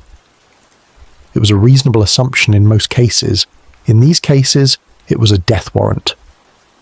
Once the policy was in place, the sisters would wait. Insurance companies sometimes included waiting periods before claims could be filed, or they imposed higher scrutiny on policies that resulted in claims shortly after being issued. So the sisters learned to be patient. They would let the lodger live for weeks or even months, collecting rent, maintaining normal relations, showing no hint of their intentions. The lodger would pay rent weekly, would come and go freely, would have no reason to suspect that their landlady had taken out insurance on their life or that their days were numbered. Then, when sufficient time had passed, when the policy seemed stable and established, the poisoning would begin. A dose of arsenic in the evening tea. Another dose the next night. Small amounts, carefully measured, enough to begin the process but not so much that the lodger collapsed immediately. The lodger would start feeling ill. Stomach pain, nausea, loss of appetite. They might attribute it to bad food or to the general unhealthiness of the slums. They would continue working if they could, trying to earn their wages, not wanting to lose employment. But the illness would worsen. Vomiting would start. Diarrhea would follow. The lodger would be confined to bed. The landlady would show apparent concern, would offer to call a doctor, would bring soup or tea, both now containing more arsenic. Dr. Whitford or other physicians who served the district would be summoned. They would examine the lodger, note the symptoms, diagnose gastric fever or dysentery or cholera. They would prescribe standard remedies, bismuth, chalk mixture, laudanum for pain. These treatments would have no effect because the illness was not disease but poison. The lodger would continue to deteriorate. The doctor would return, would shake his head, would tell the landlady that the patient was very ill and might not survive. The landlady would maintain her show of concern, would sit with the lodger, would ask what could be done. The doctor would say little could be done except to keep the patient comfortable and to pray. And over days, or at most a week or two, the lodger would die. The doctor would certify death by natural causes. The landlady would arrange a modest funeral, paying for it with money borrowed or with some of her own resources. The body would be buried, and then the landlady would file her insurance claim, presenting the death certificate and the policy documents. The insurance company would process the claim routinely. Payment would arrive. The funeral expenses would be covered with money left over. And the landlady would have profited from murder once again. The turnover of lodgers in the houses on Ascot Street began to attract comment among neighbours. One woman, Ellen Stott, mentioned to another neighbour that it seemed Margaret Higgins went through lodgers very quickly, that rooms which were occupied would become vacant again after a month or two, that she frequently saw furniture being carried out or new people moving in. The neighbour replied that lodgers were always coming and going in the slums, that people moved frequently for work or because they couldn't pay rent or because they simply liked to keep moving. This was true enough. Residential stability was rare among the very poor, but the frequency of turnover in the Higgins household still seemed unusual. Another neighbour, Mary Ross, noticed that both Margaret and Catherine seemed to have money occasionally when they should not have had any, buying better cuts of meat, paying debts, wearing clothes that were not quite so worn. The neighbour wondered where the money came from. Neither Margaret nor Catherine worked outside their homes. Their husbands, when alive, had been unreliable providers. Lodgers brought in some income, but not enough to explain sudden periods of relative prosperity.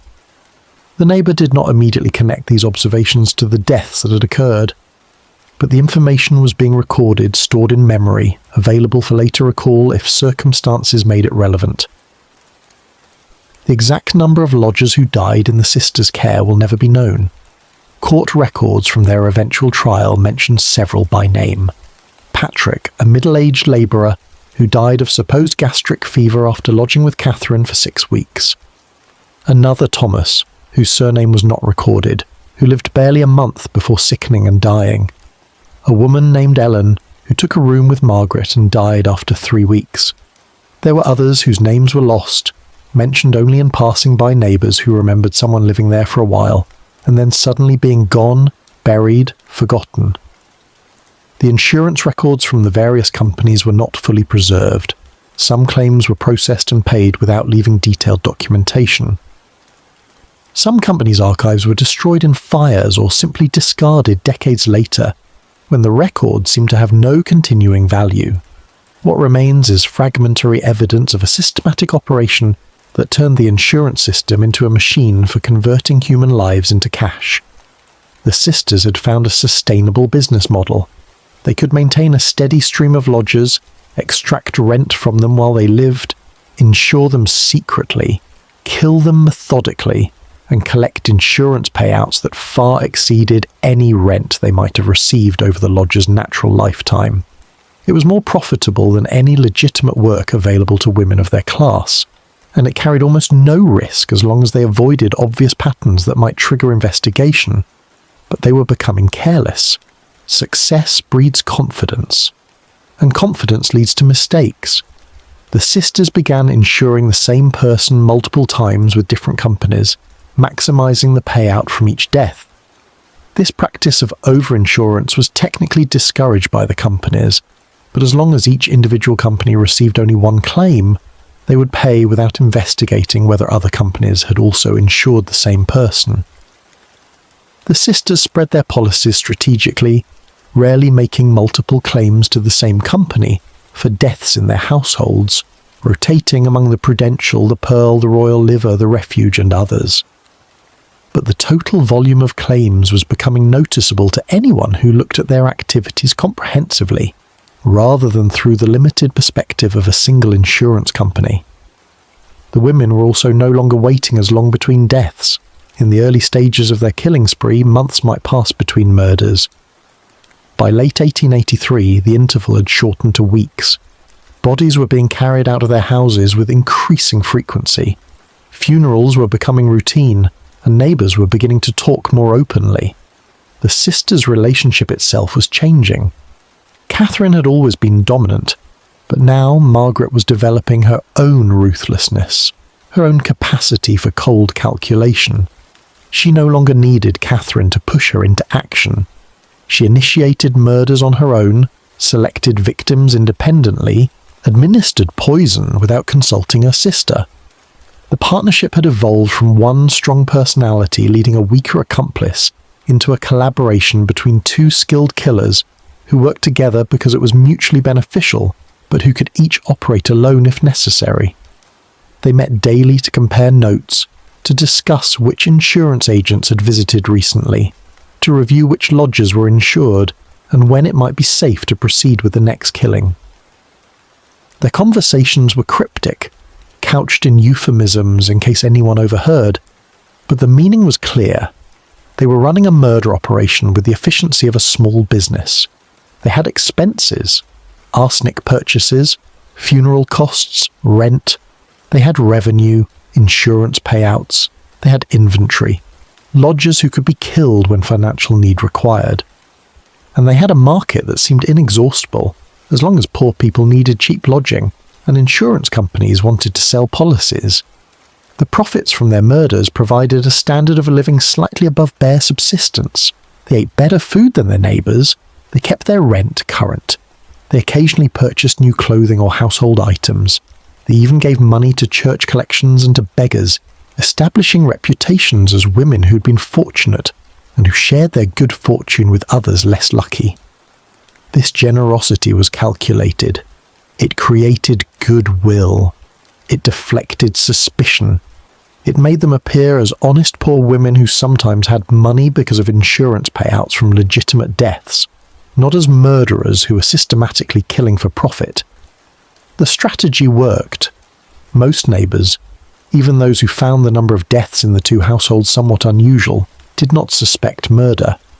They believed that Margaret and Catherine were simply unlucky women who had experienced more than their share of tragedy and who received insurance payments that helped them survive. Some even pitied them.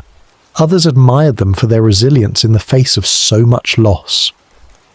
No one yet understood that the losses were not misfortunes to be endured, but products to be manufactured.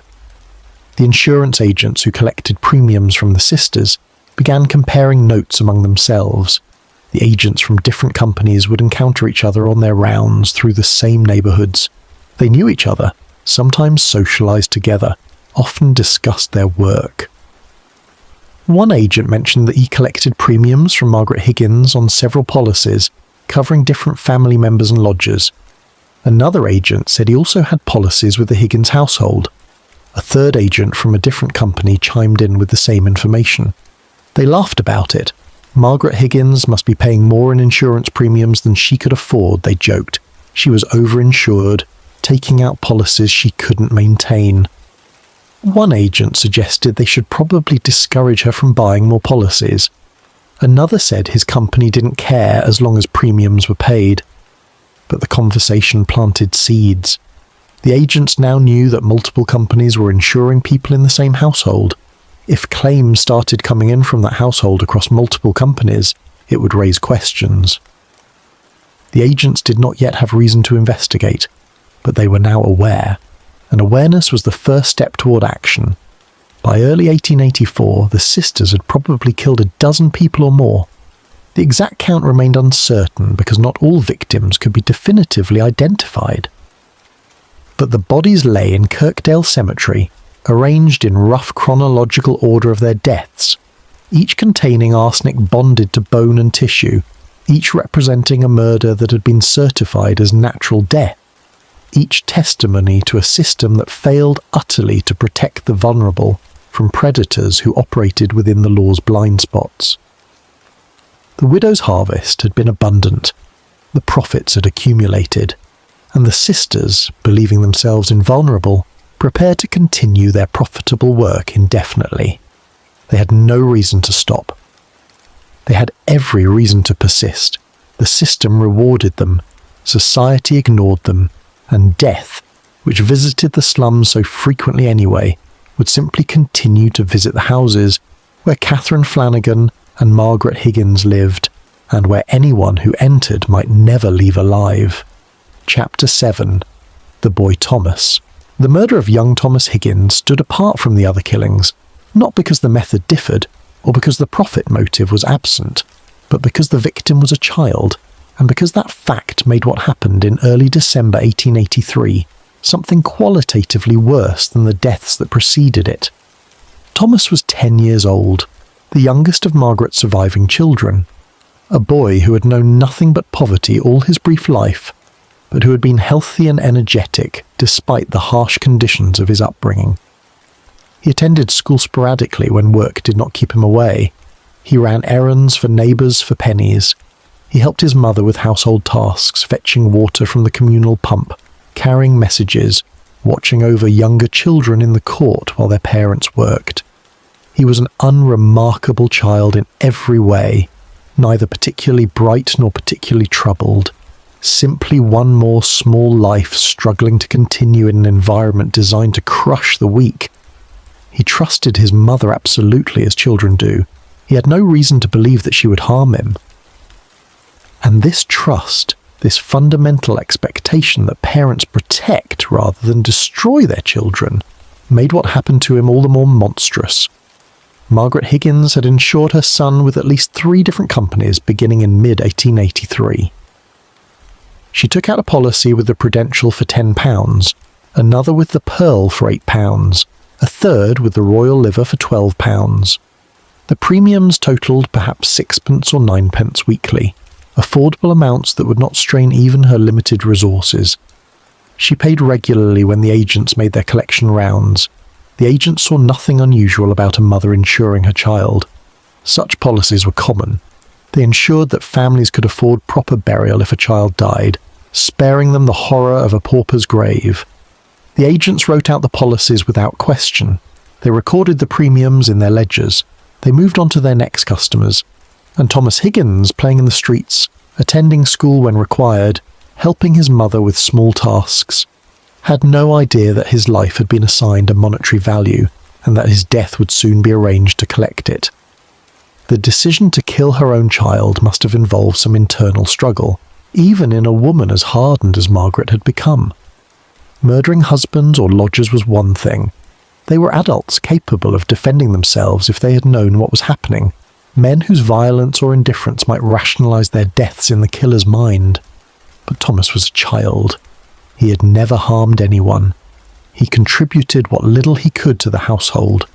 He loved his mother in the simple, uncomplicated way that children love. To murder him required Margaret to extinguish whatever maternal feeling might have survived within her, to view her son not as a human being she had brought into the world and was obligated to protect, but as an asset whose liquidation would solve immediate financial problems.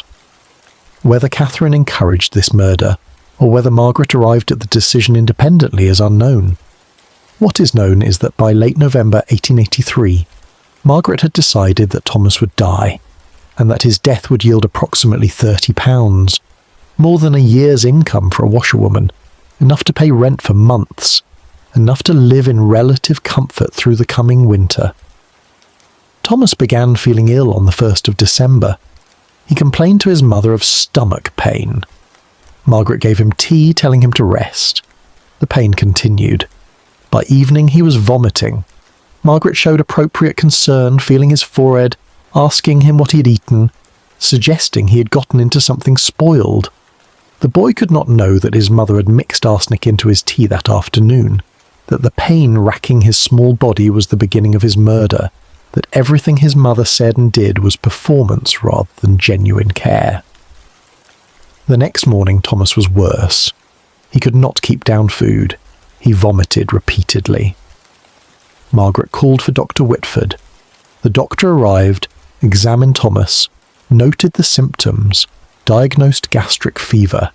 He prescribed bismuth and chalk mixture. He told Margaret to keep the boy warm, to offer him sips of water, to send for him again if Thomas worsened. He left. Margaret resumed administering poison, adding small amounts to the water she gave Thomas, to the broth she tried to feed him. The boy's condition deteriorated steadily. Catherine visited daily during Thomas's illness. She stood in the doorway of the room where the boy lay, watching him suffer, saying little. Her presence was itself a form of complicity, a silent partnership in murder. She knew what Margaret was doing. She had done the same thing herself to other victims. She offered advice on doses, on timing, on managing the doctor's visits. She helped maintain the fiction that this was a natural illness, speaking to neighbours about poor Thomas's gastric fever when they asked how the boy was doing. She was there when Dr. Whitford made his return visits, standing in the background, observing, ensuring that nothing in the household's behaviour raised suspicion. She had become expert at murder by now, having killed multiple times herself, and she used that expertise to help her sister kill her own child with maximum efficiency and minimum risk of detection. Thomas suffered for 12 days. The pain was constant and severe. His stomach felt as though it were burning from the inside. He could not eat. He could barely swallow water. His skin took on a greyish pallor. His lips cracked and bled from dehydration. He cried for relief. He begged his mother to make the pain stop. Margaret maintained her performance perfectly, showing distress, calling the doctor repeatedly, doing everything a concerned mother would do, except the one thing that would actually save her son, stopping the poison. Dr. Whitford visited several times during the boy's illness. He grew increasingly concerned as Thomas failed to respond to treatment. The symptoms were severe, but not unusual for gastric diseases. The doctor had seen similar cases before, many of which ended in death. He could do nothing except prescribe palliatives and wait. He had no way to know that Thomas was being murdered in front of him, that every remedy he prescribed was useless because the illness was not natural disease but deliberate poisoning, that the concerned mother sitting beside her son's bed was the instrument of his death. Neighbours heard Thomas's cries. The walls in the terraces were thin. Sounds carried from room to room, from house to house. Ellen Stott, who lived across the court, later testified that she heard the boy screaming in pain over multiple days. She heard him calling for water, heard him vomiting, heard him weeping. She thought it must be very bad gastric fever. She brought soup once, hoping to help. Margaret thanked her but said Thomas couldn't keep anything down. Ellen left, feeling sympathy for Margaret, thinking how terrible it must be to watch a child suffer like that. She did not suspect murder. No one did. The idea that a mother would poison her own child seemed incomprehensible. It violated every assumption about human nature, every expectation about maternal love. And so the suffering continued, witnessed by neighbours who pitied rather than suspected, observed by a doctor who certified disease rather than murder, endured by a child who could not understand why his mother would not help him, why the pain would not stop, why his prayers for relief went unanswered. Thomas died on December 12, 1883, in the small room he shared with his mother, with Catherine standing at the door and Dr. Whitford present at the end. His final hours were marked by convulsions as his body fought desperately to survive despite the accumulated arsenic destroying it from within. He called for water constantly, his throat raw and his mouth dry. Margaret gave him sips, still containing poison, ensuring that even his dying moments contributed to the appearance of natural illness. The doctor could do nothing but watch. He had seen many children die in his years practicing in the slums. This death was particularly distressing, the suffering especially acute, but it did not strike him as unusual enough to suspect foul play. When Thomas finally stopped breathing, Dr. Whitford examined the small body, confirmed death, and prepared to sign a certificate. He wrote gastric fever as the cause. Margaret wept. Catherine remained expressionless. And Thomas Higgins, who had lived 10 years and harmed no one, became another name in the sisters' ledger of murders, another body destined for Kirkdale Cemetery, another insurance payout waiting to be collected. The funeral was held 2 days later. It was a modest affair. The body was washed and dressed by women from the neighbourhood who helped with such tasks. Thomas was laid in a small wooden coffin that Catherine had purchased with money she would later recover through insurance claims. The coffin was carried to St. Anthony's Church, where a brief service was held. The priest spoke the required words about innocent souls and God's mysterious purposes. A handful of neighbours attended, showing support for the bereaved mother. Margaret wore black and wept openly. Whether her tears were genuine grief or simply theatrical performance designed to deflect suspicion is unknowable. Perhaps even Margaret herself could not have said with certainty what she felt. She had murdered her son, had watched him die in agony, had profited from his death. but she may still have felt some vestige of maternal love, some genuine sorrow mixed with the satisfaction of having successfully executed another profitable murder. Human psychology is complex. People are capable of holding contradictory emotions simultaneously. Margaret could grieve her son while also celebrating the financial windfall his death represented. The two feelings were not mutually exclusive. The body was taken to Kirkdale Cemetery and buried in an unmarked grave. The cemetery was already crowded with the sisters' previous victims. Thomas joined his half-sister Mary, his stepfather Thomas Higgins, and the others whose deaths had enriched Catherine and Margaret. The earth was shoveled over the small coffin. Rain began falling as the gravediggers finished their work. The mourners dispersed. Margaret returned to her house on Ascot Street, and life continued as though a child had not just been murdered. But this death, unlike the others, would prove to be a catalyst. The suffering had been too visible. The boy's cries had been heard by too many neighbours. The death of a healthy child, coming so soon after other deaths in the same household, began to seem suspicious even to people inclined to give Margaret the benefit of doubt. Ellen Stott mentioned to another neighbour that it seemed strange how many people died in Margaret Higgins's house. The neighbour agreed. Another woman said she had heard that Margaret had received insurance money, quite a lot of it after her son's death. Someone else remembered that Catherine's household had also experienced numerous deaths.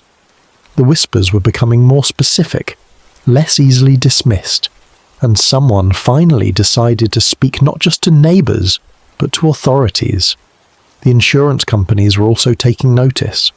Within weeks of Thomas's death, Margaret had filed claims with 3 different companies totalling £30.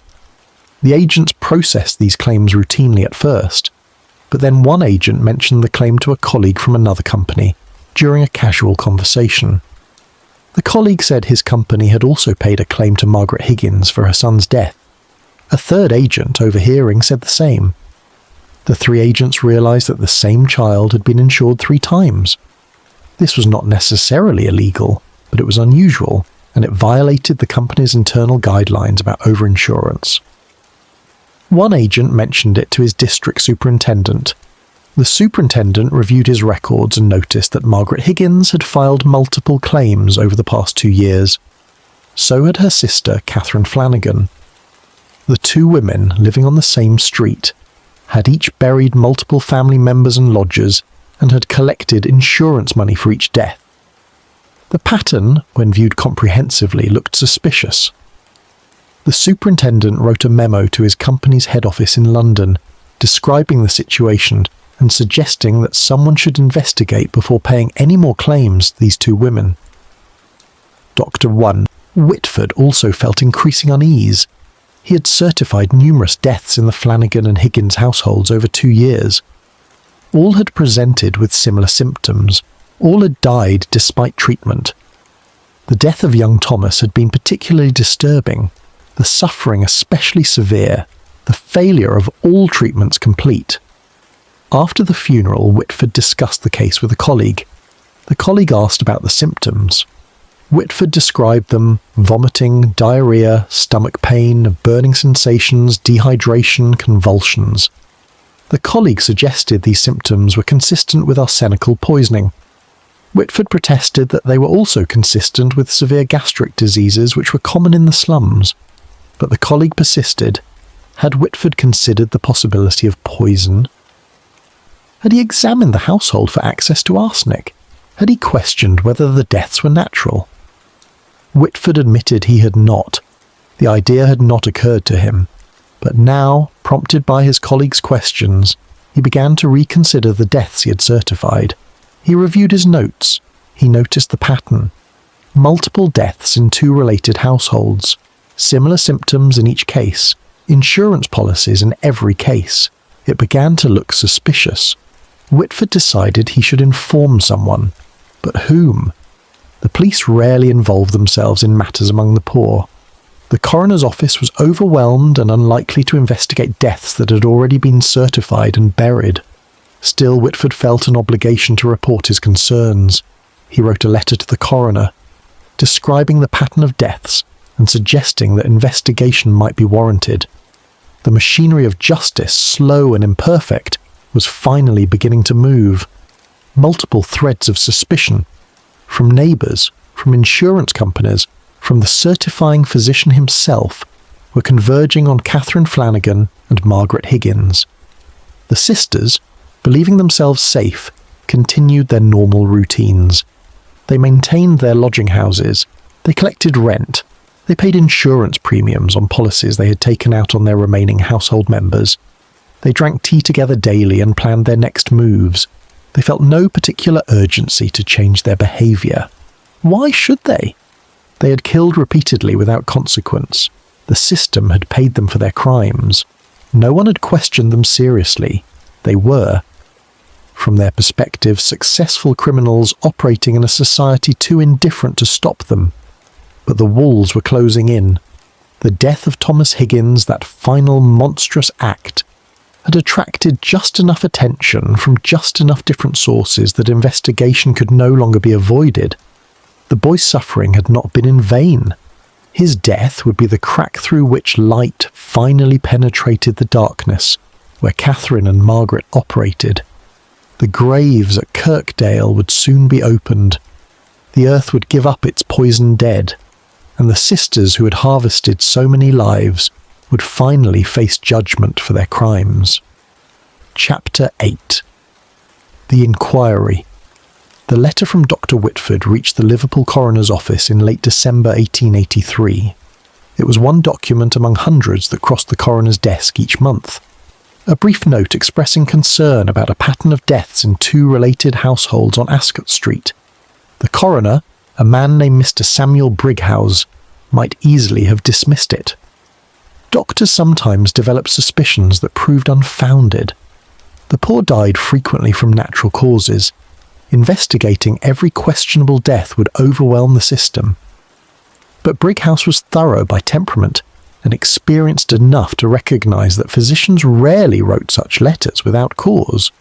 He read Whitford's description of the symptoms: vomiting, diarrhoea, stomach pain, burning sensations, and noted the doctor's observation that these symptoms had appeared in multiple victims across two households over less than 2 years. He instructed his clerk to pull any other correspondence related to these families. The clerk returned with 2 additional letters. One was from the Prudential's district superintendent, expressing concern about multiple claims from the same address. Another was an anonymous note, barely literate, suggesting that something unnatural was happening in the houses where Catherine Flannagan and Margaret Higgins lived. 3 separate sources arriving independently, pointing toward the same conclusion. This was not coincidence. This required investigation. Brighouse summoned Dr. Whitford to his office in early January 1884. The 2 men sat in a cramped room overlooking Dale Street, where the noise of traffic and commerce penetrated even through closed windows. Brighouse asked Whitford to describe in detail the deaths he had attended in the Flannagan and Higgins households. Whitford went through them one by one. Thomas Higgins Sr. in January 1882, Mary Higgins in February 1883, John Flannagan in October 1883, young Thomas Higgins in December 1883, and several lodgers whose names he could not recall with certainty. In each case the symptoms had been similar. In each case the illness had begun suddenly in a previously healthy person. In each case death had come within days or at most 2 weeks.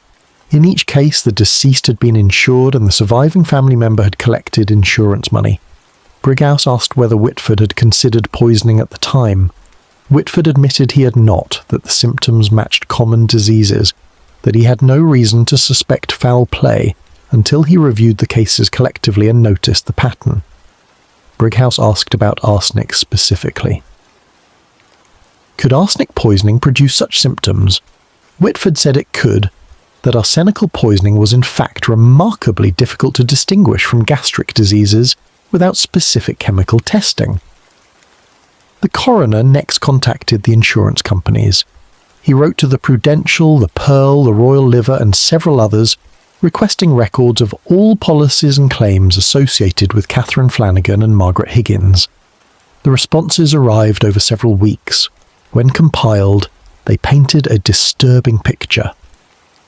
Margaret Higgins had filed at least 7 claims in less than 3 years, collecting over £80 total. Catherine Flannagan had filed 5 claims, collecting approximately £60. The 2 women, living 2 doors apart on the same street, had together collected nearly £150 from the deaths of family members and lodgers, an enormous sum for people of their class, equivalent to several years of working-class income.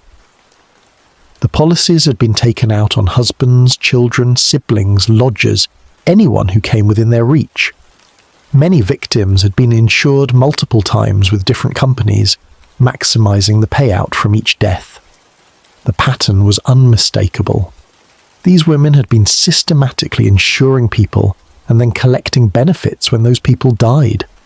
Whether the deaths were natural or deliberate remained to be proven, but the circumstantial evidence strongly suggested murder. Brighouse next interviewed neighbours on Ascot Street. He sent his clerk, accompanied by a police constable, to knock on doors and ask questions.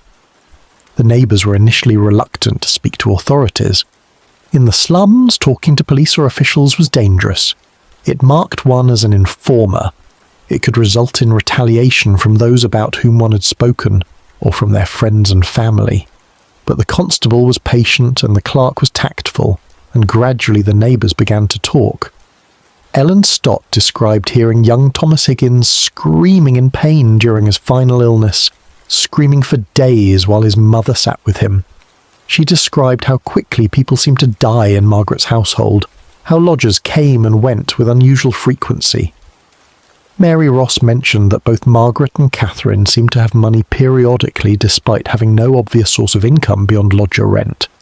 Another neighbour, whose name was not recorded in the surviving documents, mentioned seeing Catherine purchasing something at a chemist's shop several times, always walking to different shops rather than using the same one repeatedly. This detail caught the clerk's attention. He asked what Catherine might have been purchasing. The neighbour didn't know, but suggested it might have been arsenic for rats, as many households had rat problems. The clerk visited chemist shops throughout the district, asking whether they kept records of arsenic sales and whether anyone remembered selling arsenic to Catherine Flannagan or Margaret Higgins. Most chemists did not maintain careful records despite the legal requirement to do so. They sold arsenic regularly to dozens of customers weekly and could not remember individual transactions from months or years past. But one chemist, a man named Arthur Walsh, who operated a shop on Scotland Road, did keep meticulous records. He consulted his sales ledger and found entries showing that a woman matching Catherine's description had purchased arsenic on 3 occasions in 1883, each time saying she needed it for rats. The dates roughly corresponded to periods before deaths had occurred in Catherine's household. Walsh had added colouring to the arsenic as required by law, but he acknowledged that the colouring was minimal and could be washed off if someone wanted to use the poison for something other than pest control. This evidence, while not conclusive, added another piece to the emerging picture of systematic murder. By February 1884, Brighouse had accumulated sufficient evidence to justify further action. He could not simply ignore what his investigation had revealed. Multiple deaths, suspicious circumstances, insurance fraud at minimum, probable murder. He consulted with the Liverpool police and with the Director of Public Prosecutions. They agreed that exhumation orders should be sought for the bodies of those who had died in the Flannagan and Higgins households. If arsenic could be detected in the remains, that would provide definitive proof of poisoning and would justify criminal charges. The process of obtaining exhumation orders required formal applications to ecclesiastical authorities who controlled the cemeteries. Brighouse prepared the necessary documents, laying out the evidence that justified disturbing the graves. The applications were approved in early March. Arrangements were made to exhume 4 bodies initially: Thomas Higgins Sr., Mary Higgins, John Flannagan, and young Thomas Higgins. These were the most recent deaths, the ones for which the most evidence existed, the ones whose bodies were least likely to have decayed beyond the point where chemical analysis could be performed. Catherine and Margaret learned that they were under investigation when police constables arrived at their homes in mid-March with questions about the deaths that had occurred in their households. The sisters maintained their composure. They expressed surprise and indignation that anyone would suspect them of wrongdoing. They described themselves as unfortunate women who had suffered terrible losses, who had done everything possible to help their dying family members, who had properly reported each death and filed legitimate insurance claims. Catherine's coldness served her well in this moment. She showed no fear, no nervousness, simply a rigid insistence that she had done nothing wrong. Margaret was more emotional, crying and protesting that she had loved her son, that she had been a good mother, that she could not understand why anyone would accuse her of harming him. The constables took notes but made no arrests. They had suspicions but not yet proof. They needed the results of the exhumations before proceeding further. They warned both women not to leave Liverpool, that further inquiries would be made, that they should be available for additional questioning. Then they departed, leaving the sisters alone to contemplate the possibility that their crimes might finally be exposed. The sisters met that evening in Catherine's house. For the first time they felt genuine fear. They discussed what the police might find. Catherine insisted that nothing could be proven, that the bodies had been buried too long, that any evidence would have decayed. Margaret was less certain. She had heard stories about poisoners being caught through exhumations, though she did not understand the scientific details. Catherine told her to remain calm, to maintain their story, to insist that all deaths had been natural. If they showed no guilt, if they stuck to their claims of innocence, the authorities would eventually give up and leave them alone. The system had protected them for years. It would continue to protect them now. They simply needed to be strong and refused to confess anything. Margaret wanted to believe her sister, but she remembered her son's suffering. She remembered administering the poison that killed him. She remembered his screams, and she feared that God, even if human authorities failed to act, would eventually exact punishment for what she had done. The news of the investigation spread through Ascot Street and the surrounding courts. Neighbours who had harboured vague suspicions now felt vindicated. Those who had defended Catherine and Margaret now felt foolish. Conversations in the street and at the water pumps turned to speculation about how many people the sisters had actually killed. Whether other unexplained deaths in the neighbourhood might also have been murders, whether anyone else had been involved. Some neighbours expressed satisfaction that the sisters would finally face justice. Others felt pity despite everything, recognising that Catherine and Margaret were products of a system that gave poor women almost no options for survival, that poverty had driven them to desperate measures, that they deserved sympathy even if they also deserved punishment. Still, others simply wanted the whole matter resolved quickly, so that normal life could resume, so that the neighbourhood would not be marked forever by association with murder. The police presence on Ascot Street increased. Constables walked the courts regularly, watching the sisters' houses, ensuring they did not flee. The sisters maintained their daily routines as best they could, but they were now pariahs, avoided by neighbours who had once spoken with them, stared at by children who had been warned to stay away from their houses. The scientific examination of the exhumed bodies would take weeks to complete. The process required specialised expertise that was not available in Liverpool. The bodies would need to be exhumed, tissue samples would need to be preserved and transported to London or Manchester, where qualified analytical chemists could perform the necessary tests. The Marsh test for arsenic, while reliable, was time-consuming and required careful technique to avoid contamination that might produce false results.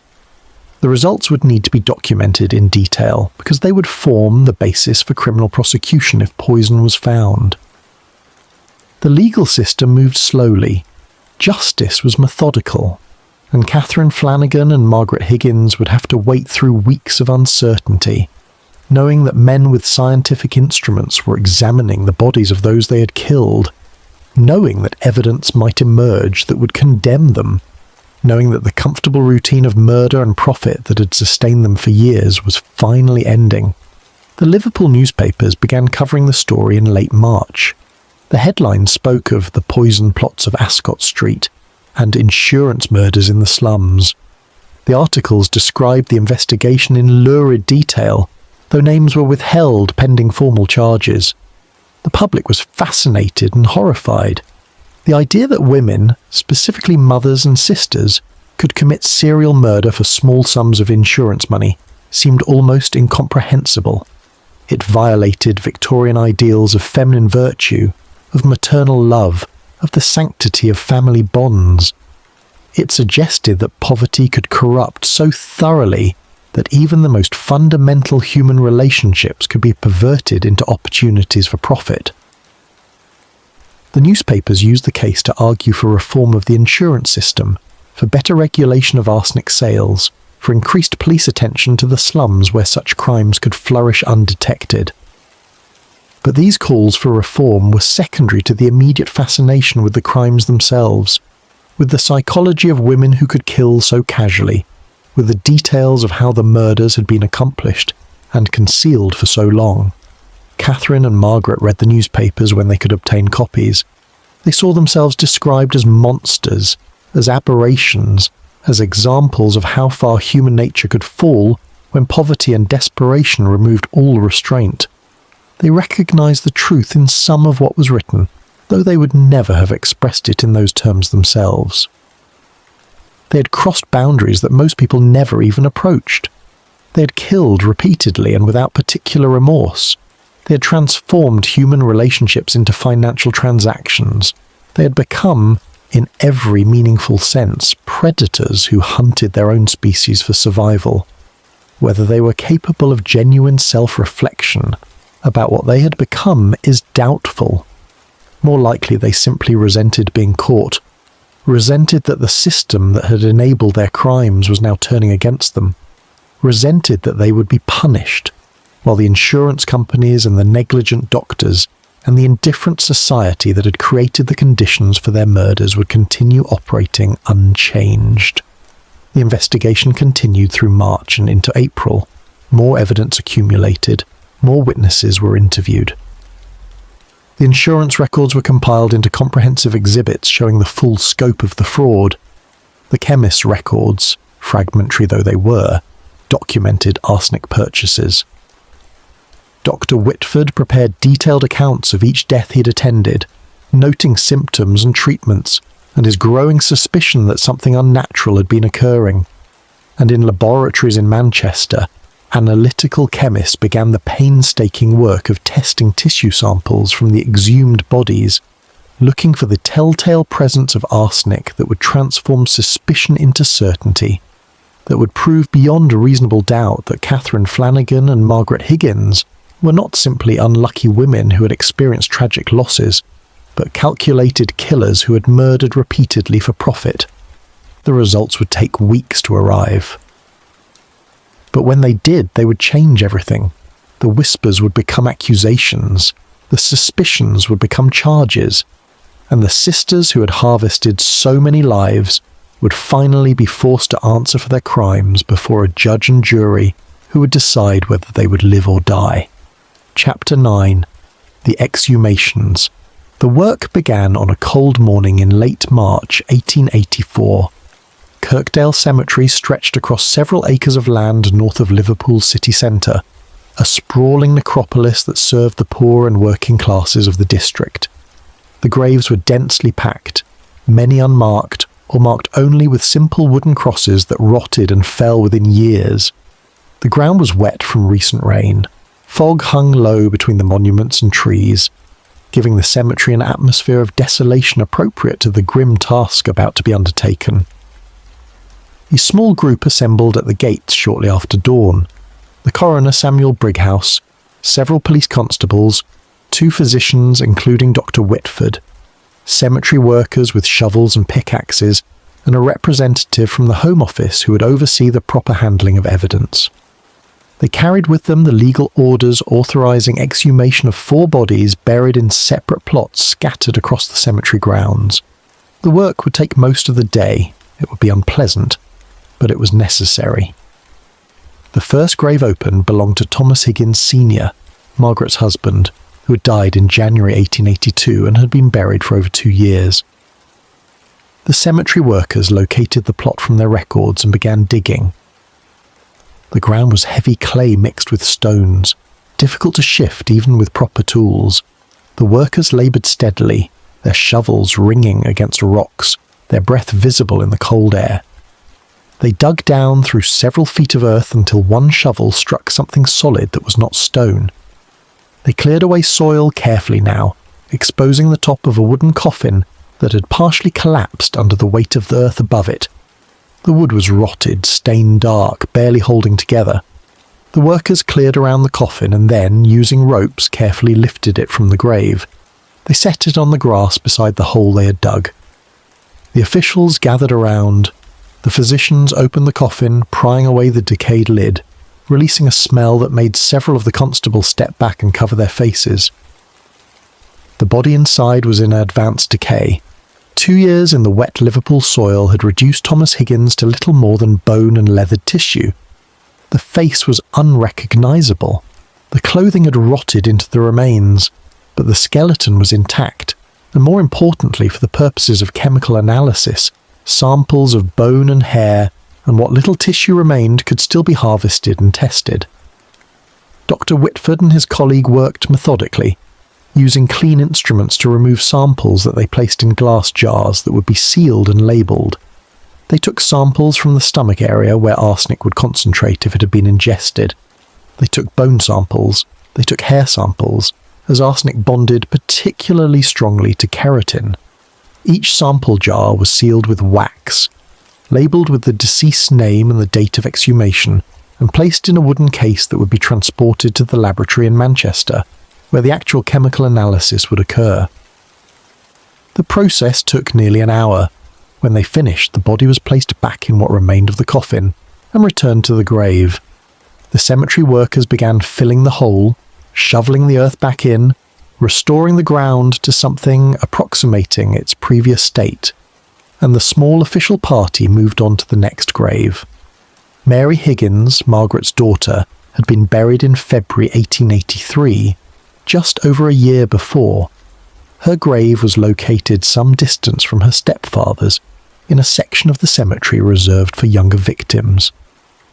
The exhumation proceeded in the same manner, digging, careful removal of the coffin, opening the lid, documenting what was found.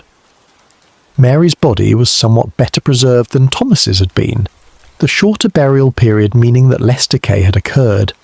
Her features were still partially recognisable. The young woman who died at 22 lay in her grave wearing the simple dress she'd been buried in, her hands folded across her chest as they had been arranged by the women who prepared her body. The physicians took their samples, stomach tissue, bone, hair, preserving everything in sealed jars. They noted the state of the body for their official report. They observed signs of decomposition, but nothing that would indicate the cause of death from visual examination alone. Only chemical testing would reveal whether arsenic was present. The body was returned to its coffin, the coffin to its grave, the earth replaced.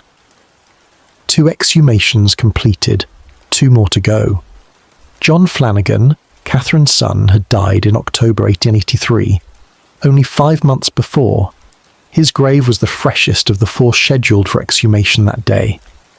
When the workers opened his coffin, the body inside was still recognisably human, the decay less advanced, the clothing still intact. John's face, though discoloured and beginning to break down, still bore some resemblance to what he had looked like in life. The young man of 26 lay as he had been buried, his hands folded, his body positioned formally. The physicians performed their work with practised efficiency now, having already exhumed 2 bodies that morning. They took their samples, sealed their jars, documented everything carefully. John's body, like his half-sister's, showed no obvious signs of poisoning from external examination. The telltale evidence, if it existed, was locked at the molecular level in his tissues, invisible to the eye but detectable through chemistry. The coffin was closed, returned to the ground covered with earth. 3 exhumations completed. The 4th and final exhumation was the most difficult emotionally for everyone present. Young Thomas Higgins had been buried only 4 months earlier, in December 1883. His grave lay in the children's section of the cemetery, surrounded by dozens of other small graves marking the resting places of Liverpool's young who had died of disease and accident and malnutrition and neglect. The workers dug carefully, aware that they were disturbing the grave of a child, aware that this made the work somehow worse than the adult exhumations they had already completed. The small coffin came up from the earth still largely intact. It was set beside the grave. The officials stood in silence as the physicians opened the lid. Inside lay the body of a 10-year-old boy, dead 4 months, his small form dressed in the clothes his mother had chosen for his burial. The decay was less advanced than in the adult bodies, but the child was clearly dead, his skin waxy and discoloured, his features frozen in the stillness of death. Several of the constables turned away. Even the physicians, accustomed to death and to the examination of bodies, seemed moved by the sight. This was someone's child. This was a boy who should have grown to manhood, who should have had decades of life ahead of him, who had instead died in agony from poison administered by his own mother. The physicians took their samples quickly, wanting to complete the work and close the coffin again, wanting to restore at least the appearance of rest to this small victim. They noted in their report that the body showed signs consistent with death from gastric illness. The stomach and intestines appeared damaged, the tissues inflamed. But again, only chemical analysis would determine whether poison was present. The samples were sealed and labelled. The coffin was closed. The boy was returned to his grave. The earth was shovelled back over him, and the official party stood in silence for a moment before moving on, each person confronting their own thoughts about what kind of person could murder a child, what circumstances could drive a mother to poison her own son, what failures of society and morality and basic human decency had allowed such crimes to occur. The sample jars were transported to Manchester the following day under police guard. They were delivered to Dr. William Bloomer, an analytical chemist with extensive experience in forensic toxicology, who had testified in numerous poisoning cases throughout northern England. Bloomer had been retained by the prosecution to perform the Marsh test on tissue samples from all 4 bodies. The Marsh test, developed in the 1830s by English chemist James Marsh, was the most reliable method available for detecting arsenic in biological samples. The test worked by converting arsenic compounds in the tissue into arsene gas, which could then be heated to deposit metallic arsenic on a glass plate, where it formed a characteristic mirror-like stain. The test was sensitive enough to detect even small amounts of arsenic, and it could be performed on samples that had been buried for years, as arsenic did not degrade over time like organic compounds did. Bloomer worked methodically over several weeks, testing samples from each body in turn. He began with Thomas Higgins Sr., processing stomach tissue first, then bone, then hair. Each sample was treated with acid to dissolve the organic material and release any arsenic present. The solution was then subjected to the Marsh apparatus, a glass tube containing zinc and sulfuric acid that generated hydrogen gas which reacted with any arsenic present to form arsine. The arsine was passed through a heated tube that decomposed it back into metallic arsenic, which deposited on a cold glass surface as a dark metallic mirror. Bloomer found arsenic in every sample from Thomas Higgins's body. The concentrations were high, much higher than background levels that might exist naturally in the environment. The amount of arsenic present could only have resulted from deliberate administration of the poison. Thomas Higgins had been murdered. The results for Mary Higgins were equally conclusive. Bloomer found substantial quantities of arsenic in her stomach tissue, in her bones, in her hair. The distribution throughout her body indicated that she'd ingested arsenic in multiple doses over a period of time, that the poisoning had been chronic rather than acute. She too had been murdered. John Flannagan's body yielded the same results: high concentrations of arsenic throughout his tissues, levels incompatible with accidental exposure or environmental contamination, clear evidence of deliberate poisoning. 3 murders confirmed. But the results from young Thomas Higgins's body were the most damning. The child's tissues contained massive amounts of arsenic, among the highest concentrations Bloomer had ever encountered in his decades of forensic work. The boy had been fed enormous doses of poison. His suffering had been intense and prolonged, and there could be no doubt whatsoever that his death had resulted from deliberate murder. His mother had killed him. The scientific evidence proved it beyond any possibility of error. Bloomer prepared detailed reports documenting his findings. He described his methodology, his results, the concentrations of arsenic found in each sample, the conclusions that could be drawn from the evidence. He stated clearly that all 4 deceased persons had died from arsenical poisoning, that the amounts present in their bodies could only have resulted from deliberate administration of the poison, that these were murders rather than accidental exposures. He prepared glass slides showing the arsenic mirrors produced by his tests, physical evidence that could be presented in court and viewed by judge and jury. He documented everything with the careful precision required for legal proceedings, where scientific evidence would be challenged by defense counsel. His reports were delivered to the coroner and to the Director of Public Prosecutions in early May 1884. The evidence was now complete. The investigation had progressed from suspicion to certainty. 4 murders had been proven scientifically. And the time had come to arrest Catherine Flannagan and Margaret Higgins and charge them formally with the crimes they had committed. The arrests occurred on May 12, 1884. Police constables arrived at the sisters' homes early in the morning before dawn to minimise the possibility of resistance or flight. They knocked on doors, announced their purpose, and placed both women under arrest for murder. Catherine maintained her cold composure even now, showing no emotion as the constables read the charges against her, making no statement beyond acknowledging her name and address. Margaret broke down immediately, crying and protesting her innocence, insisting she had loved her son, begging to be left alone. The constables were unmoved. They had seen the evidence. They knew what these women had done. They placed handcuffs on both sisters and led them out into the street where neighbours had gathered to watch. Some neighbours jeered, others stood in silence. A few women wept, whether from satisfaction at seeing justice done or from sympathy for the condemned or from horror at what had been revealed was impossible to say. Catherine and Margaret were placed in a police wagon and transported to Walton Gaol, Liverpool's main prison, where they would be held pending trial. The trial was scheduled for late July 1884 before the Liverpool Assizes, the circuit court that heard serious criminal cases for the region. The charges were specific. Catherine Flannagan was charged with murdering her son John Flannagan and with being an accessory to the murder of young Thomas Higgins. Margaret Higgins was charged with murdering her son Thomas Higgins and with being an accessory to the other murders. The prosecution would present testimony from doctors, from neighbours, from insurance agents, from the analytical chemist Dr. Bloomer. They would present the insurance records showing the patterns of policies and claims. They would present the physical evidence, the glass slides showing arsenic mirrors, the sample jars containing tissue from the victims' bodies.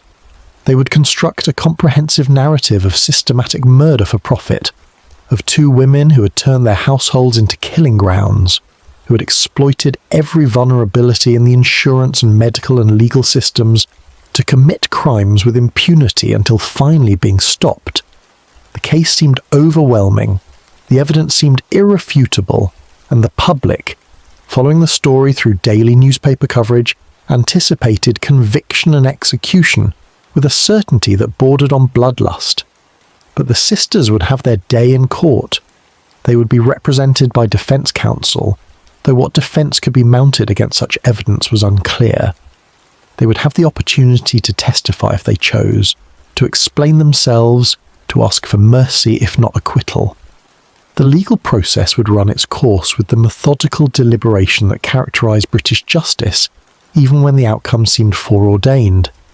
And when it was over, when the verdict had been delivered and sentence passed, the sisters who had killed so many would finally face the ultimate penalty for their crimes.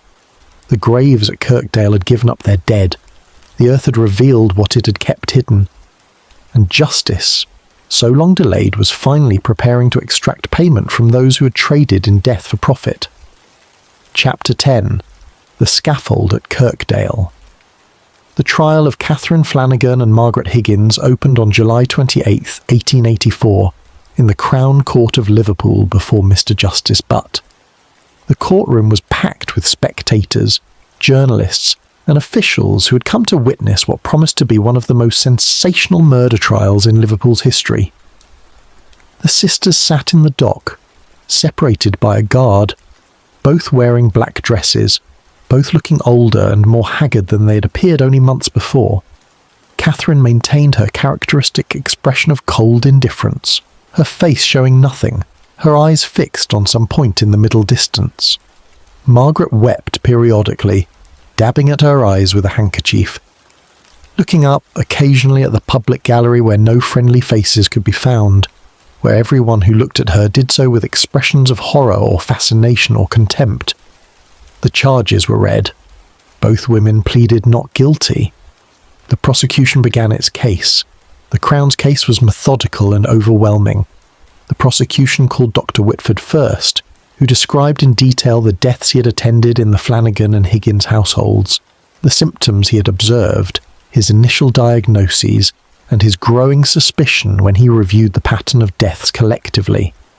He testified that the symptoms were entirely consistent with arsenical poisoning, that he had been deceived by the similarity between poison symptoms and natural disease, that he now believed with certainty that all the deaths had been murders. The defence counsel attempted to shake his testimony by suggesting that cholera or dysentery could produce identical symptoms, but Whitford held firm. The pattern was too clear. Too many deaths, all similar symptoms, all insured, all profitable. These were murders. The jury listened attentively, taking notes, their faces grave. The neighbours from Ascot Street testified next. Ellen Stott described hearing young Thomas Higgins screaming in pain during his final illness, described the frequency with which people seemed to die in Margaret's household, described Margaret's apparent prosperity following insurance payouts, despite having no legitimate source of income. Mary Ross corroborated these observations, adding that both Catherine and Margaret had purchased better food and clothing periodically, always following deaths in their households. Other neighbours testified to similar observations: the unusual number of deaths, the insurance money, the sisters' apparent lack of grief appropriate to such losses. The cumulative effect was damning. The prosecution was constructing a picture of two women who had systematically exploited their position as wives and mothers and landladies to kill for profit, who had shown no remorse, who had hidden behind the facade of grieving relatives while calculating their next murders. The insurance agents testified to the policies that had been taken out on the victims, the premiums that had been paid, the claims that had been filed. The agents brought their ledgers, showing policy numbers and payment records and claim dates. The prosecution compiled all of this into exhibits showing that Margaret had collected over £80 from deaths in her household and that Catherine had collected approximately £60. Combined, the sisters had profited by nearly £150 from murder, an enormous sum for people whose legitimate annual income would have been perhaps £20 at most. The pattern of overinsurance was documented, with several victims insured by multiple companies, their deaths yielding payouts far exceeding what any single policy would have provided. The jury saw clearly that these women had treated human lives as financial instruments, that they had killed specifically to collect insurance money, that every death had been premeditated and calculated for profit. Then Dr. William Bloomer took the stand. He was the Crown's star witness, the man whose scientific testimony would prove beyond doubt that the deaths had been murders. Bloomer described the Marsh test in detail, explaining how it worked, how it could detect even minute quantities of arsenic, how reliable it was when properly performed. He testified that he had tested tissue samples from 4 exhumed bodies: Thomas Higgins Sr., Mary Higgins, John Flannagan, and young Thomas Higgins. In every case, he had found substantial quantities of arsenic. He presented his results in careful detail, describing the concentrations found in each type of tissue, comparing them to background levels that might exist naturally, explaining why the amounts he detected could only have resulted from deliberate poisoning. He showed the jury the glass slides displaying the arsenic mirrors his test had produced, dark metallic stains that were physical proof of poison in the victims' bodies. He stated unequivocally that all 4 deceased persons had died from arsenical poisoning, that there was no possibility of error in his findings, that the evidence was conclusive. The defence attempted to challenge Bloomer's testimony by suggesting that arsenic might have leached into the bodies from the soil after burial, that environmental contamination might explain the findings. Bloomer dismissed this possibility firmly. The concentrations were far too high for environmental contamination. The arsenic was distributed throughout the bodies in patterns consistent with ingestion rather than external contamination. The preservation of the bodies themselves, better preserved than would be expected given their burial duration, was itself evidence of arsenical poisoning, as arsenic had preservative properties that retarded decay. There was simply no plausible explanation for his findings except deliberate administration of poison. The defence counsel pressed him on technical details, trying to find some weakness in his methodology, some possibility that his tests had been contaminated, or that his results were unreliable. But Bloomer had performed these tests hundreds of times in his career. He knew his work, and his testimony stood unshaken. The victims had been poisoned. The science proved it. The prosecution rested after 4 days of testimony. The defence case was brief and largely ineffective. The defence counsel argued that the evidence was circumstantial, that no one had actually witnessed the sisters administering poison, that it was possible, however unlikely, that someone else had poisoned the victims, and that Catherine and Margaret were innocent women who had simply filed legitimate insurance claims after family members died from natural causes that resembled poisoning. The argument was weak, and no one in the courtroom believed it. The defence called character witnesses who testified that Margaret had been a devoted mother, that Catherine had been a respectable woman, but these testimonies carried little weight against the mountain of evidence the prosecution had presented. Neither Catherine nor Margaret testified in their own defence. The defence counsel advised against it, knowing that anything they said would likely incriminate them further, that cross-examination would expose contradictions and lies, that silence was their only viable strategy. The trial concluded on August 8, 1884. The judge delivered his instructions to the jury, summarising the evidence, explaining the law regarding murder and circumstantial evidence, noting that if the jury believed the Crown's case had been proven beyond reasonable doubt, they must convict. The jury retired to deliberate. They were gone less than 2 hours. When they returned, the foreman stood and delivered the verdict, guilty on all counts for both defendants. There was no recommendation for mercy. The courtroom erupted in noise. Spectators cheered. Catherine sat motionless, showing no reaction. Margaret collapsed in the dock, sobbing, having to be supported by guards. The judge called for order. When silence returned, he addressed the prisoners. He described their crimes as monstrous, as violations of every natural bond between mothers and children, as acts of calculated evil driven by greed. He noted that they had shown no remorse, that they had killed repeatedly, that they had exploited the insurance system to profit from murder. He stated that the law prescribed only one penalty for such crimes, and then he placed the black cap on his head and pronounced sentence of death. Catherine Flannagan and Margaret Higgins were to be hanged by the neck until dead. The execution was scheduled for August 16, 1884 at Walton Gaol. The women were returned to the prison to await their fate. They were separated now, housed in different cells, allowed no contact with each other. Catherine remained cold and silent, refusing to speak to the chaplain who visited her daily, refusing to confess, showing no sign of fear or regret. Margaret was more emotional, alternating between denials and partial confessions, claiming that Catherine had forced her to participate in the murders, that she had loved her son despite killing him, that she wanted forgiveness, but could not bring herself to fully admit what she had done. The chaplain worked with her patiently, trying to bring her to genuine repentance, trying to prepare her soul for death. Whether he succeeded is uncertain. Margaret made statements that suggested remorse, but she never provided a complete and truthful account of all the murders she'd committed. Some secrets she carried with her to the grave. The days before execution passed slowly.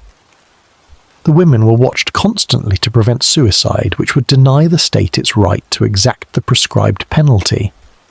They were fed adequately. They were allowed visits from the chaplain. They were permitted to write letters, though neither wrote many, and those they did write revealed little. Catherine wrote to no one.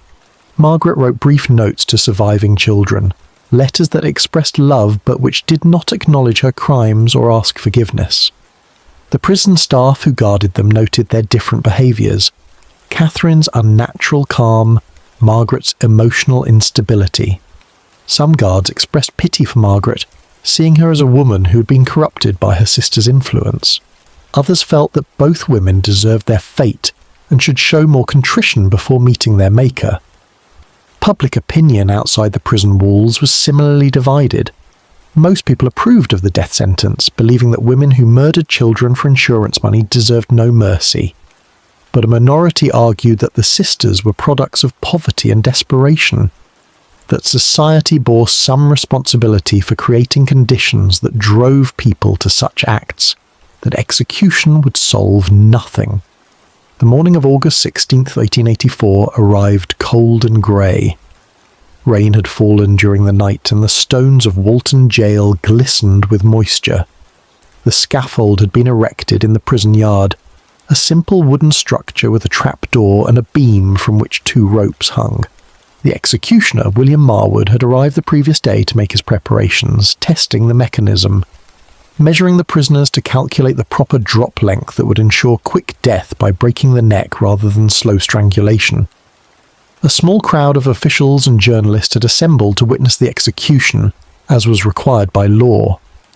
The public was excluded, executions having moved inside prison walls decades earlier, to prevent the carnival atmosphere that had characterised public hangings.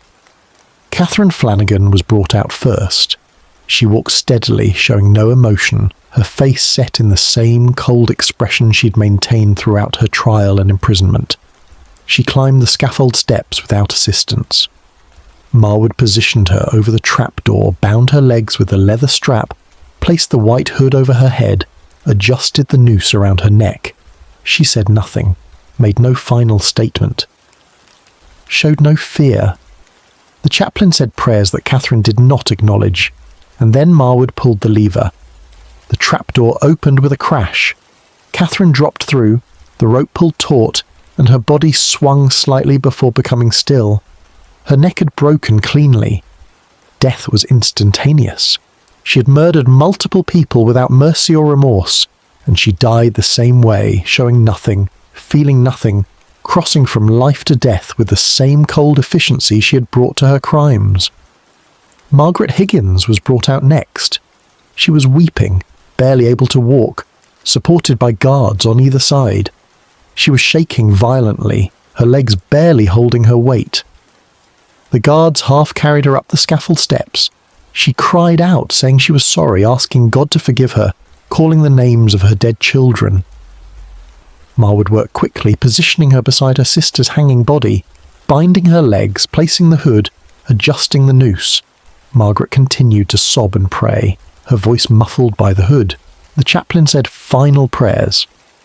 And then Marwood pulled the lever again. Margaret dropped through the trapdoor. The rope snapped taut. Her body convulsed once and then went still. Her death was also instantaneous, the drop calculated to break her neck efficiently. 2 women who had killed together now hung together, their bodies swaying slightly in the morning air, their crimes finally answered with the ultimate penalty that Victorian justice prescribed for murder. The bodies were left hanging for the required hour to ensure death was complete. Then they were cut down, examined by the prison surgeon who certified that death had occurred, and buried within the prison grounds as was customary for executed criminals. They were not returned to Kirkdale Cemetery where their victims lay. They were not given markers or memorials. They were simply disposed of, their bodies placed in unmarked graves filled with quicklime to speed decomposition, removed from the community they had preyed upon, erased from the landscape as though they had never existed. The execution was reported briefly in the newspapers. The public read the accounts and moved on. And the case of the Black Widows of Liverpool passed into history, remembered primarily as a cautionary tale about the dangers of unregulated insurance systems and the capacity of poverty to corrupt human nature into something monstrous. The reforms that followed were modest. The insurance companies tightened their policies somewhat, requiring more evidence of insurable interest, attempting to prevent the kind of over-insurance that had made the sisters' murders so profitable. The regulations on arsenic sales were strengthened, requiring better record-keeping and more visible colouring of the poison to make it harder to use for murder. Doctors were encouraged to be more suspicious when multiple deaths occurred in the same household, to consider poisoning as a possibility rather than automatically diagnosing natural disease. But these reforms were incremental rather than revolutionary. The fundamental systems remained largely unchanged. The poor continued to die frequently from disease and malnutrition.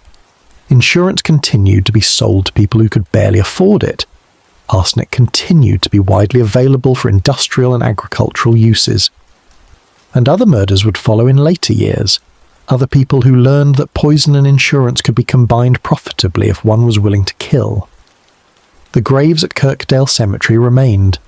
The bodies that had been exhumed were returned to their resting places after the trial concluded, samples having been taken for evidence, the remaining flesh and bone buried again in the earth that had briefly given them up. Thomas Higgins Sr. and Mary Higgins and John Flannagan and young Thomas Higgins lay in the cold ground where grass grew over their graves and rain fell and seasons turned. They had been victims of a system that failed to protect them, killed by people who should have cared for them, forgotten by a society that moved on to the next scandal and the next tragedy without dwelling too long on the dead. Their stories ended in darkness, in pain, in betrayal. Their graves held secrets that had taken years to uncover and which, even now, were not fully known. How many others had died at the sisters' hands? How many bodies in Kirkdale contained arsenic that was never tested? How many murders went undetected because no one cared enough to investigate the deaths of the poor? The house on Ascot Street where Catherine Flannagan had lived was eventually torn down, replaced by newer construction that erased the physical space where murders had occurred. The house where Margaret Higgins had killed her son survived longer, but was eventually demolished as well. The street itself remained, still poor, still overcrowded, still producing the same grinding poverty that had shaped the sisters and that continued to shape thousands of others who lived in Liverpool's slums. Nothing fundamental had changed. The execution of two murderers had satisfied justice, but had not addressed the conditions that created them. The system that enabled their crimes continued to operate. And the poor continued to die young and unmourned, their lives cheap, their deaths unremarkable except to those who loved them and who had to continue living without them. Night fell over Liverpool, as it had fallen for centuries. Darkness covering the docks and warehouses, the grand houses on the hill, and the cramped terraces in the slums, the living and the dead. The river flowed toward the sea, carrying ships and commerce, and the endless business of empire. The city slept fitfully. As cities do, some people resting peacefully while others lay awake contemplating their troubles, planning their futures, remembering their pasts. And in Kirkdale Cemetery, under the cold earth, the victims of Catherine Flannagan and Margaret Higgins rested as they had for years, their suffering ended, their stories told, their graves finally silent. The candle burned low, the chamber fell silent. And history, once again, turned the page in the dark.